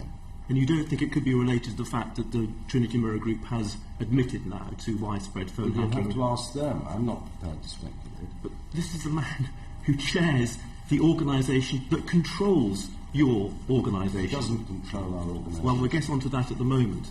Well then, let's get on to it, because it simply won't do to assert that without asking questions. So under the guise of attacking Mr. Vickers, who should surely, by you, I mean, I notice you haven't asked him here today, should be given an opportunity of answering this for himself. I'm not here to defend him. And it's deeply unfair to expect me to do so. Who was right in the House of Lords evidence, you or Mr. Vickers, as to who has the power to change IPSO's rules and regulations? I don't know whether, Mr. Bradshaw, you read my letter to the chairman of the Lords Committee. There was cross purposes that were never corrected in answer to the question of Lord Razzle. He asked questions about the editor's code. What I was talking about were changes of the procedural rules and regulations. And when Lord Razzle asked Mr. Vickers about changes to the editor's code, Mr. Vickers didn't correct him and say, I think you mean rules and regulations. He just said, I know of no changes to the code. But I agree with you that in his answers, he appeared to take a far more truculent view about my proposals than has been apparent in our private discussions. What I am seeking to achieve is changes to the rules which we at IPSO, in our independent judgment, think are necessary to operate effectively. And whilst I'm resisting your questions about Mr. Vickers, and in the way that I have, I'm only doing so because I am concerned to do nothing that gets in the way of achieving that goal. And in the middle of negotiations, if I am to be publicly rude about somebody with whom I am negotiating, it doesn't require a lot of imagination to see that I'm inhibiting what I'm trying to achieve. So that's why I'm fencing in this way. I'm not inviting you to be publicly rude. I'm just inviting you to explain to the committee and the wider public who has the power. Because you have said, and you've just repeated it here today, that you want to change the rules. Yes. You think the rules are inadequate. Yes. Mr. Vickers came back at that committee and said, and I quote, when Sir Alan says he's going to put a red line through a whole load of things, he can't. So can you or can't you? I can't do it unanimously. I have to persuade them at this stage of the need to do so. I'm so sorry. So you have to persuade Mr. Vickers and the fellow members of the Regulatory Funding Company. No, and all those they represent. Did you take a view of the regulatory company's funding company's decision to seek copyright for the editor's code? Yes, I've also publicly stated it at the Lords Committee, which you probably read. Perhaps you'd like to repeat it in front of the Commons Committee. I thought it was absurd. We're rather possessive about this evidence. Am I not allowed even to refer to it? But anyway, I thought it was absurd, and I remained it's absurd. And Walter and John have heard me say it to their faces when we talk about these matters, and they know it as well. I mean, well, I think you use words I'm not allowed to use. Are you Is here? finally? I've nearly finished, Mr. Chairman. Are you confident that your board and your complaints committee satisfy the requirements of independence of those members who are on your website described as independent members? Yes, I am. You've done due diligence on all of the so-called independent members, have you? Well, I don't know why you indicate in inverted commas. Can I just say that whatever their background, and I know the past history of one of them, which is a matter of concern, particularly up in Liverpool, and all I can speak of is how they behave once they have become directors with their obligations to the board. They have signed up to the principles to which I've already referred of independence, and I watch their behaviour. And all I can say is that in their judgments in individual cases of complaints, they are doing what they were chosen to do, namely to exercise independent judgment, both as matters of policy so far as the board is concerned, and as matter of complaints so far as the complaints are concerned. IPSO's own rules state that the independent members must have no connections with the newspaper and magazine industry. You're satisfied that your independent members fulfil that criteria? As far as I'm aware, yes. Well, I will send you a copy of a dossier which lists at least 3 independent members of your board and of the complaints committee with clear connections to some of the newspapers who are the worst offenders. But and I'm not going to name them, but I'd like you to respond in writing when you receive the dossier. Thank you. Steve, very quickly. About something that's really pertinent to this line of questioning that Ben Bradshaw is pursuing, and he's talked about the credibility of IPSA. Hannah Weller spoke about the confidence that the public will need to have in IPSA. And how can anybody have confidence in a board of 5 people where one of them, William Newman, is the very man who is the ombudsman at, I won't even mention the name of the van, that had numerous letters sent to him about the factual inaccuracies of the reporting in 1989 on Hillsborough, and responded not only in a nasty, I think, a flippant way in regard to the concerns that are raised, but said things such as that his defence of the scurrilous reporting was that rag was a truth seeker with a public interest responsibility. This is a man now who's a guardian of the press standards. How can them two things be the same? Well, I don't know where you got 5 from. It's 12. Okay. The board is 12. He's one of 12. He is under obligations of utmost good faith to our board. He has signed up to those rules of independence. He is there, chosen by the appointments panel, headed by Hayden Phillips, back in May, as someone with a knowledge of the tabloid press. And he comes there with that knowledge, and hesitant to use the cliché of gamekeeper turned poacher, or vice versa. But nevertheless, he has to play his part of one amongst the other 11. And all I can say to you, Mr. Rotherham, is that the only newspaper I spoke to on my appointment, be it national or local, was the Liverpool Echo, and I spoke about the work that they had done, championing those with the deepest and justified grievance against what had happened in the newspapers, and in particular that newspaper, quite deliberately. And if anybody thinks that under my chairmanship there are going to be any fellow travellers, either in the Complaints Committee or in the board, that they've got another think coming. But it's all very well for me to say that. All I can say is that I've got to be able to establish that. And it can't, and it hasn't been established yet. But Sir Alan, you haven't addressed the two things I asked you. One's about credibility and one's about the confidence of the public.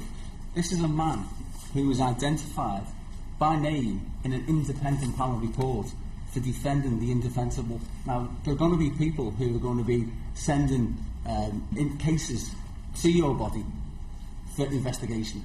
Yes. What confidence would they have knowing that this is a man who did what he did and he denied? Well, they'll have to see the way we investigate and the way we reach judgment about it. Do you not think it was a poor decision to appoint somebody like that to an independent body which is, from day one now, as far as I'm concerned, been discredited? Well, if it's from day one discredited before we've ever done anything... Because of his appointment? Because of his appointment, well, then there's nothing I can say to dissuade you from that view. No, but you still not answered the question. Do you think that in any way this would give confidence to the public about IPSO? The only way of giving confidence of IPSO is the way that we reach our decisions and the way that we conduct ourselves. Exactly, so that's what I'm saying. So we'll have to wait. Jonathan Heawood said in the previous session that he hadn't wanted to create a situation where the pieces of furniture couldn't be moved around. Do you feel, and you suggested that you described IPSO's rules and regulations awful, opaque and sometimes self-contradictory. Do you feel as though when you came into the job that the table and chairs were nailed to the floor? No, that's otherwise I wouldn't have accepted it. I feel that there is scope for moving them around, but you have underlined the very reason for my disquiet when I took the job. And in terms of the powers that you have as being in charge of the regulator, do you feel that you have sufficient powers to make those changes? We don't have, as I think Mr. Bradshaw has rightly pointed out, and as I think the chairman pointed out, we can't do so unilaterally. So what happens if you aren't able to change the rules and regulations that you want to? Well, I'm optimistic that we will be able to, because the negotiations are going well. But we have exercised our independent judgment as to what they need, and we are not prepared to go on in circumstances where we cannot be independently effective. The thing I'd say to this is that it seems to me understandable when people were trying to get members of the groups of the press to sign up to a new organisation, that people would say, well, I'm not going to sign up until I know what the rules are. It's part of the issue that Impress are dealing with at the moment, I think, that people won't come on board until they know what the rules are, but you want the people who are going to run the organisation to be able to have a say in the rules. And so I think Alan and I both took the job on the understanding that we would be able to negotiate changes to the rules. That's what we're doing, and the regulatory company, the funding company, are entering into that with goodwill and in good faith. So, I'm so sorry.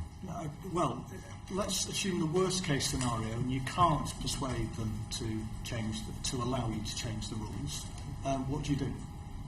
Well, I think the worst case scenario is one that at the moment I'm not prepared to contemplate, but I should have thought the answer was obvious. So if you're not able to get the powers, the change in powers that you feel are necessary, you would resign? Well, the bottom line is that if we are not able to act with rules that ensure our ability to make independent decision and judgment and have independent procedures, well, then we can't go on. But if we are in the middle of negotiation, it would be absolutely ludicrous for us to say, if we don't get this, we're off. But the board... We're not prepared to give a date to it, but it's obviously urgent, and they know it's urgent, and what is more, they accept that it is urgent. We've had meetings in principle. The lawyers with our people are at the moment discussing the wording. So it is actually rather further forward than anybody feared. We were constantly told when we started, you won't be able to change anything. What on earth do you think you're doing? These are people who they will simply not listen. Our experience hitherto has been absolutely to the contrary. To the Lords Committee, you said that transparency was your watchword. Are you happy that... Sounds like a terrible cliche. Are you happy that the procedure that led to your appointments complied with the Nolan principles of appointments? And if so, for sake of transparency, would you be willing to ask the Committee of Standards in Public Life to have a look at it and publish a view? I've got absolutely no inhibition about asking him to do so. Do you think anyone who appointed you might have regretted it now, given that you appear to be taking a very independent view? But I told them I was going to. No, I don't think so. I had an interview that was much more stringent than this one. They were much tougher, and they knew from the outset, because Sir Hayden said, look, before we start asking questions, I'm not sure I'm allowed to say this, but before we ask any questions, do you want to express what you expressed to me privately about your severe misgivings about this? And I did, and that's how it started. Just following on in terms of transparency, do you think that IPSO's publishing of information about complaints is more transparent than its predecessor? Not yet would be the straightforward answer to that. We've begun publishing adjudications, we've begun publishing cases where we don't find a complaint found. We will, over time, and this is a technology issue, not an issue about transparency, once our database is more capable, once our website's more capable, we will begin to publish a lot more information about complaints, about the nature of the complaints we're receiving, some of the statistics that we've given the committee, for example. There's additional detail behind that, and we'll be quite transparent about those in terms of numbers. Can I just add, because I think it is important, Mr. Leach, we're going to publish all our decisions.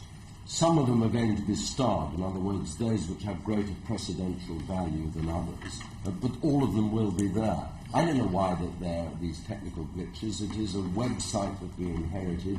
It's not working the way it should, because it is not automatically recording, and the staff have to be writing down as well as it going up automatically. But at the end of last year, on the 23rd of December, you issued your first 5 rulings. But it also was accompanied with a press release saying that you'd received 3,000 complaints in the first 3 months. It doesn't look very transparent if you're telling the world about 5 cases out of 3,000. So let me say 2 things on that. First of which is one of the things that we've looked at since is our use of the word complaints. And what you'll see on the figures that we've given the committee, for example, is that we now describe the initial inquiries from the public as inquiries from the public rather than as complaints, because what we've discovered is that we log every inquiry we get from the public. Now, some of those are not things that are real complaints. Some of those are, for example, people getting in touch on the website on a Sunday saying they haven't had the colour supplement in their newspaper. So those sort of things which aren't real complaints against press. So we've received now around 1,000 substantial complaints which we've investigated.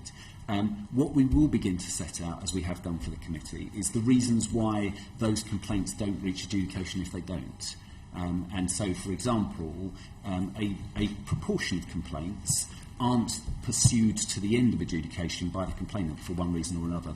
They decide to discontinue the complaint. Some of those complaints are resolved with the newspaper without it coming for adjudication to IPSO. Would you not accept, though, that by publishing the data that you did in December, it doesn't really put IPSO in a great light, and it doesn't look as though you're being very transparent? Well, it looks as though you're being less transparent than the PCC was. I'm sorry if it gave that impression.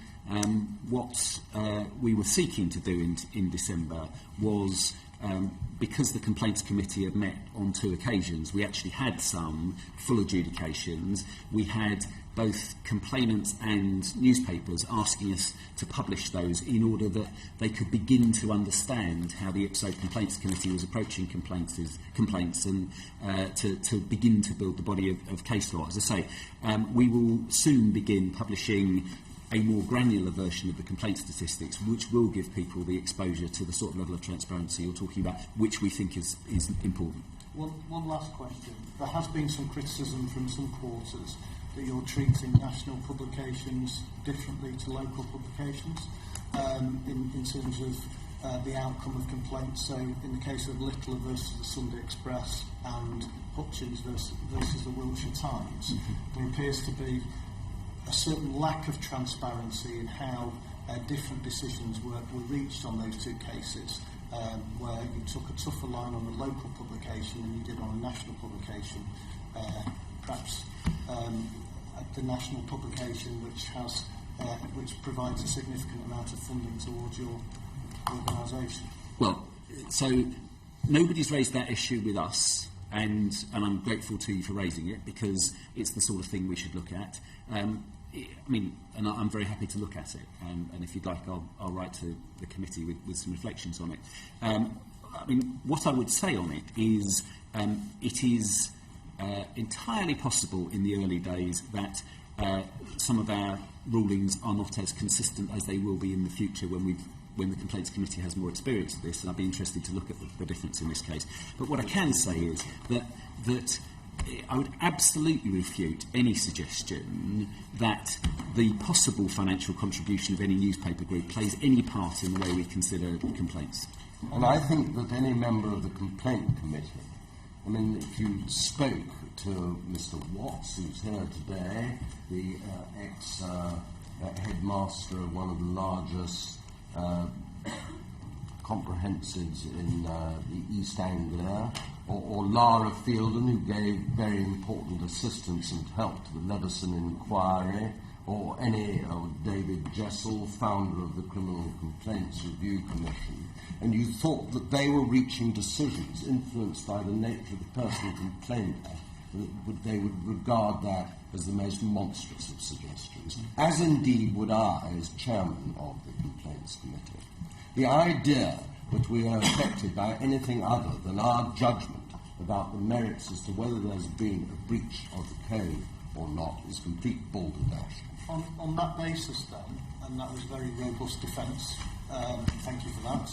On that basis, would you be prepared to ensure that you're actually looking at how the different publications are being treated by doing an analysis of the complaints made against national publications as opposed to local publications? Sounds a very good idea. It's a very good idea, and what I would add to that is that one of the things that we will do before the summer is to commission an external review of IPSO.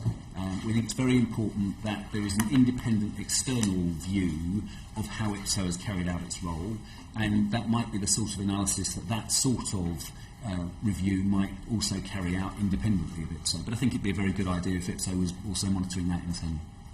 And that would be published? I'd be happy to publish it. Thank you. Andrew Green. Thank you. How much goodwill do you think you actually have behind you to succeed? Well, I hope we don't deserve any goodwill until we've got going and able to demonstrate that we do deserve it. I think that there are those who are so appalled at the fact that there was this huge delay after Leveson and that an organisation didn't come into being straight after Leveson that you could say immediately complied with what Lord Justice Leveson recommended, apart from Ofcom, which of course nobody seemed to want. But apart from that, there are those who would, how shall I put this politely, who it's part of their agenda would be to see us fail. That they do not want us to succeed because they regard us as traitors to the cause of the gospel of, if I'm not mixing my metaphors of Lord, I'm certainly mixing my testaments, of Lord Justice Leveson. But there are others members of the public who speak daily to members of my staff, if you could listen to Mel on the telephone speaking patiently daily to members of the public ringing up to complain about all sorts of complaints, then that you would acquire enormous goodwill of the service that we're providing at the moment. The point is that while these debates go on, some of them theoretical, some of them highly practical, we are actually there running and providing a service. So are you saying that those who would have much preferred to see Leveson in its entirety are almost wishing you not to do well? Well, you must ask them and speak But for is them. that the impression you get? Not with those here that I speak to. I speak to Dr. Harris, I speak to James Smith, I speak to Martin Moore of the Media Standards Trust. They give me enormous helpful advice, as do Walter Merricks and Jonathan Heawood. Publicly there may be dispute. Privately I want to go on talking to them, and I know that I will get help from them. But obviously, as Nietzsche said, I mean, enemies need enemies in order to survive. And there are those whom I'm very conscious of I will never, ever be able to persuade, because we are not doing what they feel should have happened straight away, and indeed what I think most of us here would wish that it had happened, that straight away after Leveson there was then in being a regulator discussing the minutiae of the rules, discussing the standards, and then getting started. And what has happened is that there was then that extraordinary delay, and then everybody became entrenched and started arguing, and I'm afraid shouting at each other.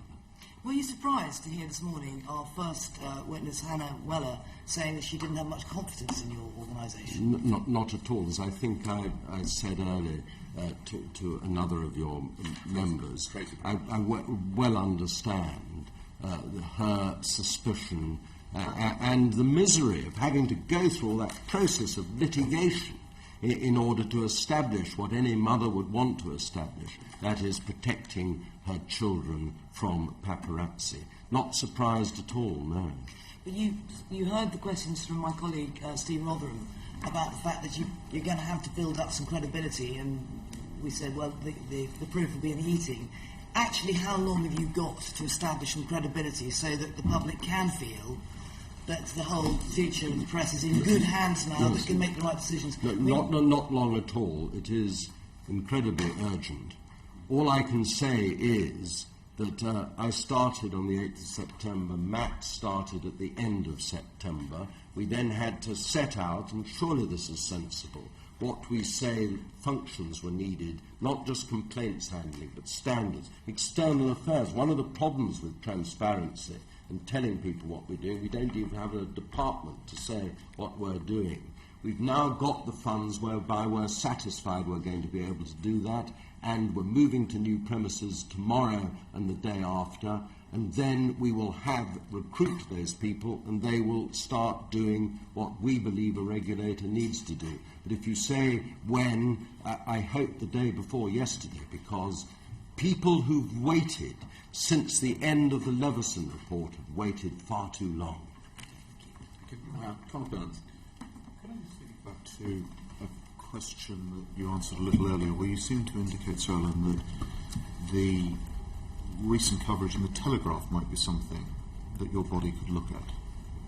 I think we should look at it, but why I'm being slightly hesitant is that we haven't had the board meeting at which we need to discuss it, nor have we got in the information that we ought to be getting in. We hope that Peter Oborne will give us material and information. We hope other journalists will, and we hope the Telegraph themselves will, because after all, we haven't heard from them what their account by way of denial is. No, I'm not asking you in any way to prejudice what you might choose to do, but would you be doing that on the basis that you as a body think that is something you should look at, or would you be considering doing that because you've had multiple complaints that would trigger you to do that? No, it's the former. It's the former, okay. We haven't had multiple complaints. And then there's the question of the extent to which the regulator should be a forum for discussion of this without being able to identify a rule that says we're investigating this to see whether you're in breach of it or not. And then we've got the difficulty, not saying it's insuperable, but how do you draft a rule, a regulatory rule that makes sense about a failure of a newspaper to publish what ought to be published? I'm intrigued by this line because you're indicating in that train of thought that you see your body as having the ability to initiate its own lines of inquiry, its own probes into different things within the industry, rather than being merely a reactive. I think it's really important that we should develop that. Okay, that's So, interesting. Mr. Burns, I'll make a distinction between us entering into an inquiry or a dialogue about an issue of importance like this one, as opposed to us undertaking a regulatory investigation which might lead to us taking some sort of sanction. So at the moment, nobody's complained to us about the Telegraph piece, and it's quite difficult to see potentially which clause of code it might raise issues under. So I think it's entirely legitimate that we have a conversation about this thing which has clearly raised matters of public concern, without necessarily saying this is a regulatory investigation. We might raise questions about it and question whether the code should be changed in order to bring it into our remit. But I think it would be wrong as a regulator not to be able to enter into discussion with our members and others about areas where concerns are raised about. Absolutely. So I wonder if I may, so I'll take you back to the evidence that you gave to the Lords Committee. Yes. And I get this from a perspective, as everyone on this committee knows, someone who has argued that I certainly want to see independent self-regulation of the press rather than statutory regulation of the press. So I come from a perspective of wishing you very well in bringing this to fruition. You told the Lords Committee, from the outset, one of our main tasks has been to identify the rules and regulations that we say need amending or cutting out to demonstrate an effective and robust simplicity and directness. That is how we will demonstrate our independence, and only time will tell whether we can successfully persuade and convince others.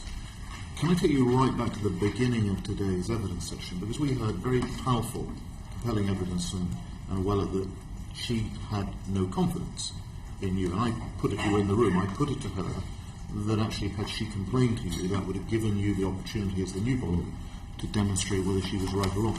Having sort of said on the Telegraph on an issue potentially where there are no complaints, something you could look at, this is a lady who's gone to law over what she feels is unfair practice by newspapers and those associated with them. Could you not, without a complaint, pick up her case?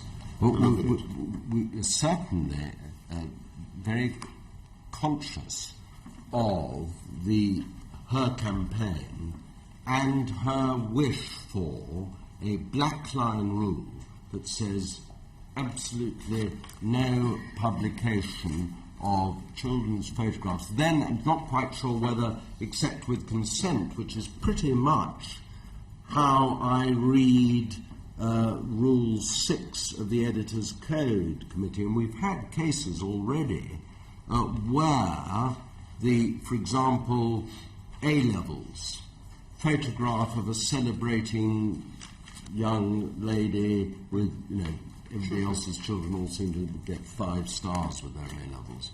And photograph, headmaster says, delighted. Girl gives her name and address, photographer puts it in the local press, and then a complaint afterwards. In other words, is there to be every sports race, every receipt of examination results? Do you have to go to the parent as well as to the school?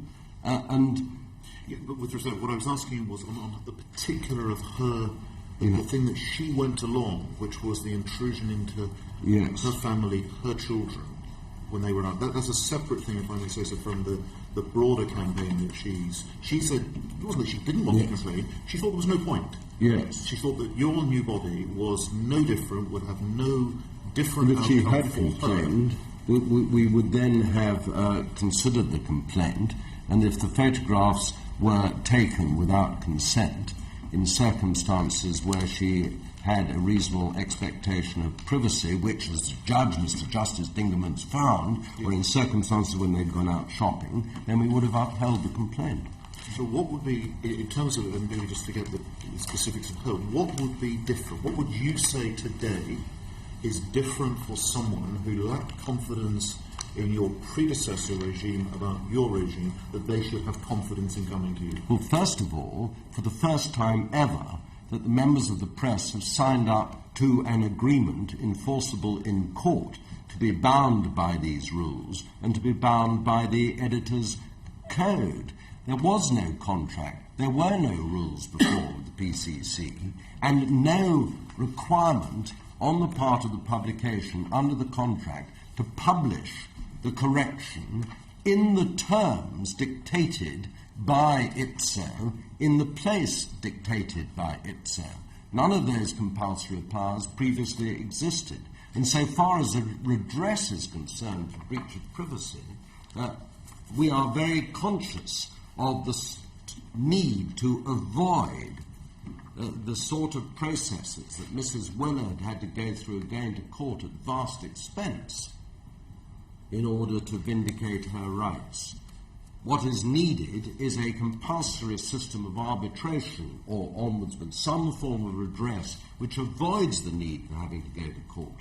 And that is something that ipso is determined to set in place. And what has to happen is a compulsory scheme. It's no good having a scheme where you put in place arbitration that allows a newspaper to decide whether or not to submit to it. Because then you have the vice identified by Lord Justice Leveson of a powerful, well-funded newspaper being able, as it were, to buy them off or frighten them off.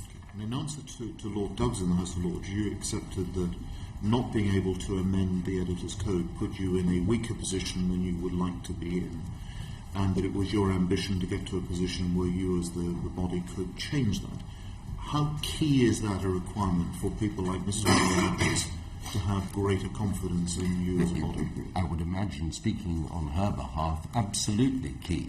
How important is it to you to get to that point? Absolutely. It is very important. And one of the things that, if I could pick up what Jonathan Heawood said earlier, the question of the constituencies within the Editor's Code Committee.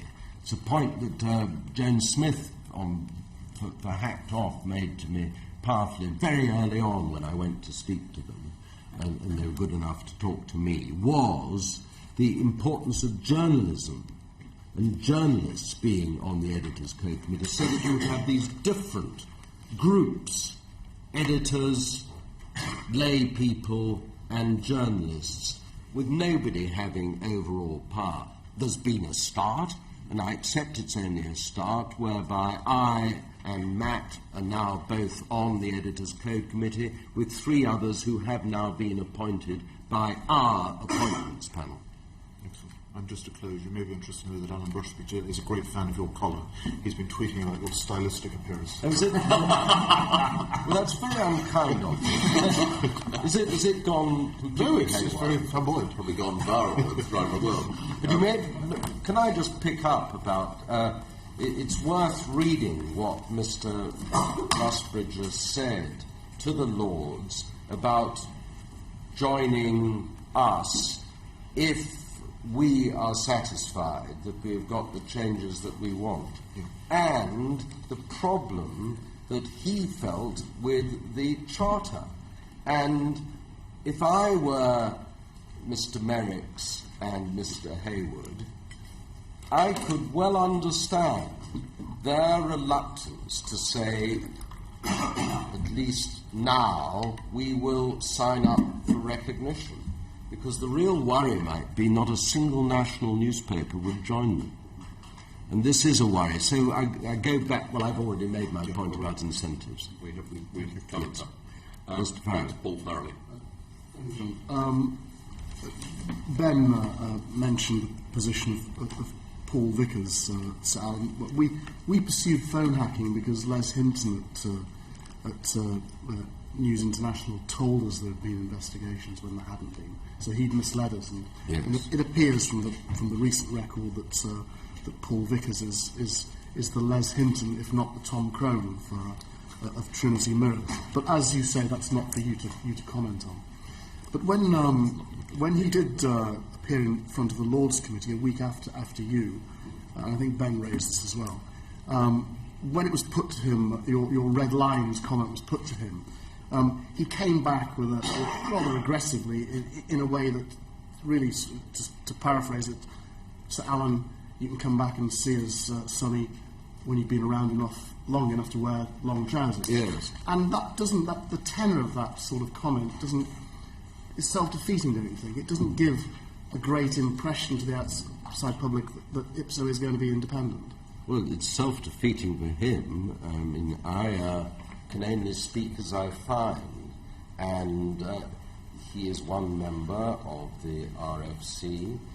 We have had now 3 meetings with the RFC. We have had also a 4th meeting to discuss debate about what words you use. If you use a word like public concern, what does it really mean, which is, for example, in our draft.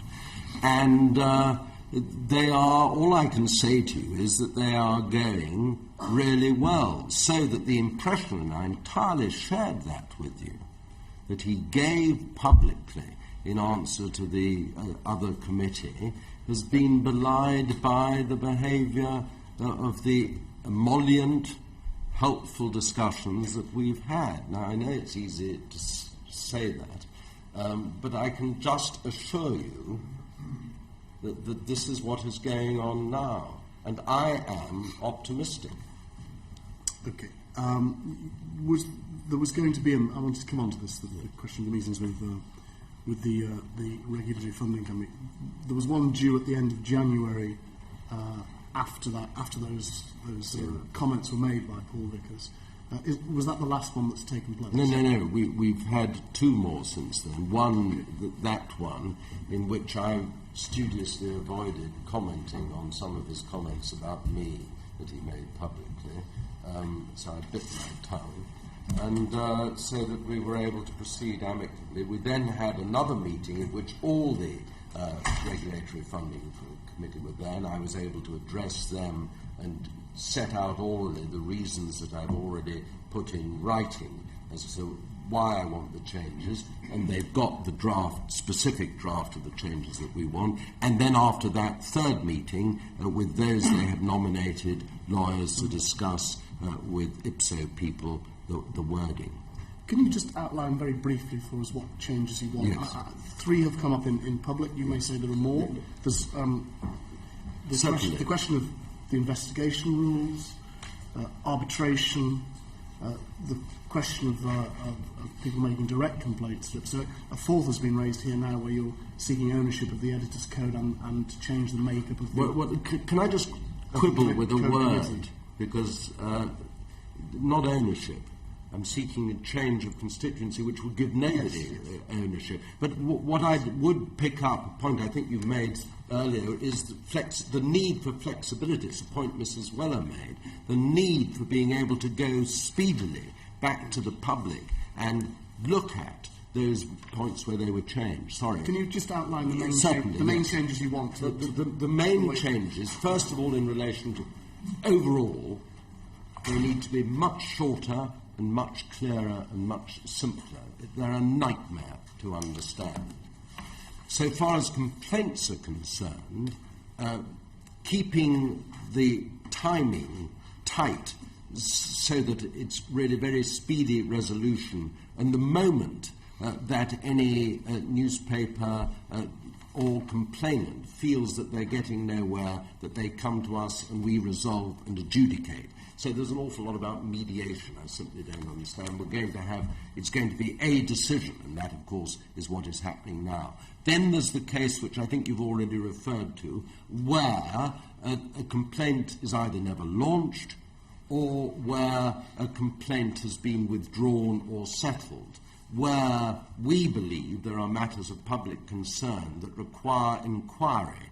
And we have been asking questions about that, and the example of the Sunday Mirror is a very good example, where we say that we need ex facie, that is, explicit rules to deal with that. Then there's the question of the standards investigation, by which I mean those sorts of investigations which can lead to a fine, where we find the wording of the circumstances in which we're entitled to investigate it, and whether there would be a fine or not, opaque, and where we want it much clearer. That, as the most serious step, should be in cases of deliberate or repeated breaches. And we want, and this is where the red line, I wish I'd never used that phrase, where the changes that we want would cut out what, as the Media Standards Trust pointed out, were the apparent, over and over, the opportunity to block and delay and take time out while objections are made as to the right to investigate. Just let's get on with it. Arbitration? And arbitration we regard as a vital piece of the regulator's function overseeing. And I've said this before now, but I'll say it again. Whether arbitration or some form of mediation or ombudsman is the right course, I'm still not convinced. I've had discussions with Jonathan Heawood about his arbitration scheme. We're in discussions with the early resolution as to a scheme they've come to us. But the vital thing that hasn't yet been grappled with, not even grappled with the Guardian's proposal for their arbitration, is how you compel the publication to go to arbitration in advance, with some of the difficulties, for example, in Scotland, where you've got to be very careful that it is a truly voluntary arbitration, otherwise it has no teeth under the Arbitration Act. Okay. In a comment, so just to wrap on the RFC, in a comment into your first day on the job back in September, you told The Independent the investigations budget was hopeless. What's changed? What is it now? I'm not sure whether I was quite accurately reported on that. What I said, that the whole budget, as I'd seen it then, was hopeless. In fact, we have now got and settled a budget which does meet the requirements as Matt identified them for the different functions. And what is it now? Well, the overall budget is 2.4 million for this year. We agreed a £500,000, what we've called a transition budget, which is for one-off sort of start-up costs, like cost of getting the new office and fitting it out. And That's on top of that, is it? On top of that, yes. And what we've agreed with the RFC, at least in principle, is that later this year we will begin negotiations on a 3 to 4 year budget. Yes. And do you have a budget for investigations? The budget, what we have in the budget, what we've agreed with the RFC, is we have £100,000 with which to launch an investigation. So there is no financial block to us launching an investigation. The reason that we don't have a fixed budget for investigations is it seemed to us to make no sense to have £1 million sitting in a bank account somewhere that we might or might not need, but there is a clear understanding between us and the regulatory funding company that were we to launch a standards investigation and meet the criteria laid out in the regulations, that isn't that still pretty much what it was last September, which you described as hopeless?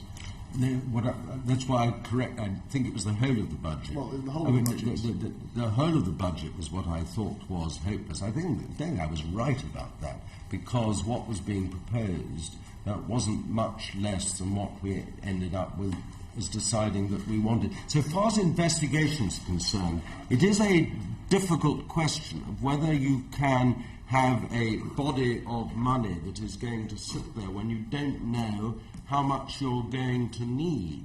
But if we launched an investigation and we decided, for example, we wanted some forensic auditor to look into something, well, then we would demand it, and they would be in breach of the contract not to provide the funds for it. So how much, just to finish the question, how much more is your budget now compared with the overall budget that you described last September when you started as hopeless? Well, I don't think the budget last October was ever actually stated. There were rumours and figures flying around. Our budget So it was a now... hopeless rumour? No, what I was... It was certainly... No, I think it was more a hopeless chairman in his first week. So, no, what's changed? Shooting Come on, what's changed? No, what has changed Yes, was what's what I changed was... in terms of the budget? Well, can I ask... What the figures that I was looking at were the figures of what the PCC had been operating on, rather run down, as I subsequently discovered, in the last 2 years of about 1.9. We've now got, including our transition costs, the 2.4 plus 500,000, just short of 3 million. Okay. And I'm only asking this question to be even-handed because I asked it of Lord Hunt. We were a bit surprised by the answer. But how much of that budget is your salary, sir? It's £30,000 less than his, as I described. £30,000 less. We can do So he got £180,000, and to my deep resentment, I'm getting £150,000. How can you live on that? And how could... but you shouldn't be asking me that question. So- You should be... No, I mustn't say So what I was doing. the percentage No, I'm not... is- Honestly, can I just answer that, Mr. Rotherham? What am I to say in answer to that?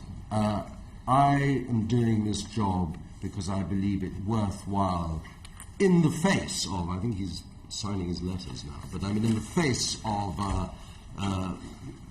deep suspicion, because I believe it's worth doing, and I'm going to try to do it. I had no need.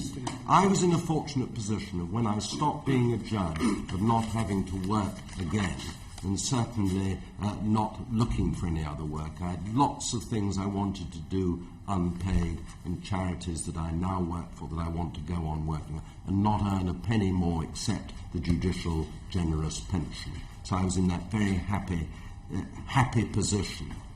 Of course, I'm as greedy as the next man, and I've accepted this salary. So it's a very long answer, but I don't know what to answer. But it's a criticism well made. I just wanted to come briefly to the code. You've inherited it word from word from the PCC. Yes. There have been a couple of instances we've talked about today Yes. that may merit just having a look at the code in a way that Levin said the new body should. But it's more than merit. I think it's absolutely essential. Yeah. It's got to have that flexibility. We've already seen examples in relation to children, and there are others in relation to children in the court system. For example, the reporting of names that need to be looked at again. The whole question of intrusion on grief. And Mr. in that there's been any delay in reconsidering the code, it's been because one of the changes that was made to the code post-Leveson was to include 3 lay members of the public, which had to be appointed by the IPSO appointments panel, and that's now taking place. But it's for the code committee itself to determine whether the code should be reviewed. Absolutely. Not for the Board of IPSO. It's not for the Board of IPSO, which is a point made to us before in the Lords Committee in the past. And you have to ask the question in time of how you can have a regulator that doesn't have a very significant say in the standards by which the regulated are going to be governed. Well, with regard to the Telegraph, if you were to take one possible approach at IPSO to state that you were going to have a one day hearing internally, it could be where you're going to invite Peter Oborne or other Telegraph journalists and Myrna McLennan as well, irrespective of his position on the regulatory funding company. That would show that you were taking it seriously. It would add to your credibility. And it also might be a forum at which you might be urged, and the Code Committee might be urged to take a look at the code and the composition of the Code Committee, bearing in mind the difference between the code and some aspects of the professional standards conduct that is adopted by journalists. And I think we could certainly do that, Mr. Farrelly. All I would caution, my slight hesitation about doing it would be that we would be doing it without having any sanction at the end, given that it wouldn't come under our current regulatory functions. It would be, I wouldn't want to create an impression for the public or interested parties that somehow this was ipso calling in the Telegraph and others that was going to lead to £1 million fine, because it wouldn't in that situation be a standard investigation. So it might well lead, as you say, to potential change to the code. Which I really should. We talked about Paul Vickers, but I should put to you the same question as I put to Hannah. Well, we've been through all this, the PCC, Leveson, the Charter, and Agripso, and throughout all that, Paul Dacre, another Paul, is still chair of the Editors' Code Committee. It looks like nothing's changed. It looks like you're another new copper on the beat, surrounded by the same old suspects. How do you? Well, as one of the same old suspects, I mean, there are now 5 people who have never been on the Code Committee before who are now on it. And I've got to go to the Code Committee and represent our point of view. I'm not here to defend any particular newspaper or speak on behalf of them. I have to go to the Code Committee and meet Mr. Dacre. But Mr. Farrelly, which newspaper was the most effective reporter about Guantanamo Bay and about the CIA reports on rendition? Which carried it with greatest power on the front and middle pages? The Daily Mail. So you don't feel uncomfortable at all that the person who's been editor of the Code Committee at a time when the charge has been that never let a good story stand, let the code stand in the way of a good story, is still in post? When it comes to discomfort, I feel that all the time. Of course I do. It'd be inhuman not to. These are people with enormous power, and I speak of the press generally, the power not only to do good, but to bully, to be cruel, to destroy. Of course I, as a regulator, starting out, trying to prove my independence, feel enormous discomfort and fear. I think people will take away your combative performance here. We'll take some comfort from that today. Gosh, I hope. I've got one last question. I hope it wasn't combative. The chairs, combative, not incombative. You've accepted this job, Sir Alan, with a regulator that really fails the Leveson tests in terms of independence for a start. So why do you think you're a better judge of what will serve the public interest best than what Lord Justice Leveson, your former colleague, recommended, who chaired a year-long investigation, a public inquiry, at Parliament's behest? Why do you think you're a better judge? I don't think that for one moment. My respect, and indeed my friendship for Lord Justice Leveson, is enormous. The fact is that when it finished, what I, and I think most of us here would have wished happened, didn't happen. Something had to be done to provide a service to go on whilst these debates continued and while these rows and the shouting continued. And I believe I can do that fairly and independently, or at least that's what I'm going to try to do in the interim.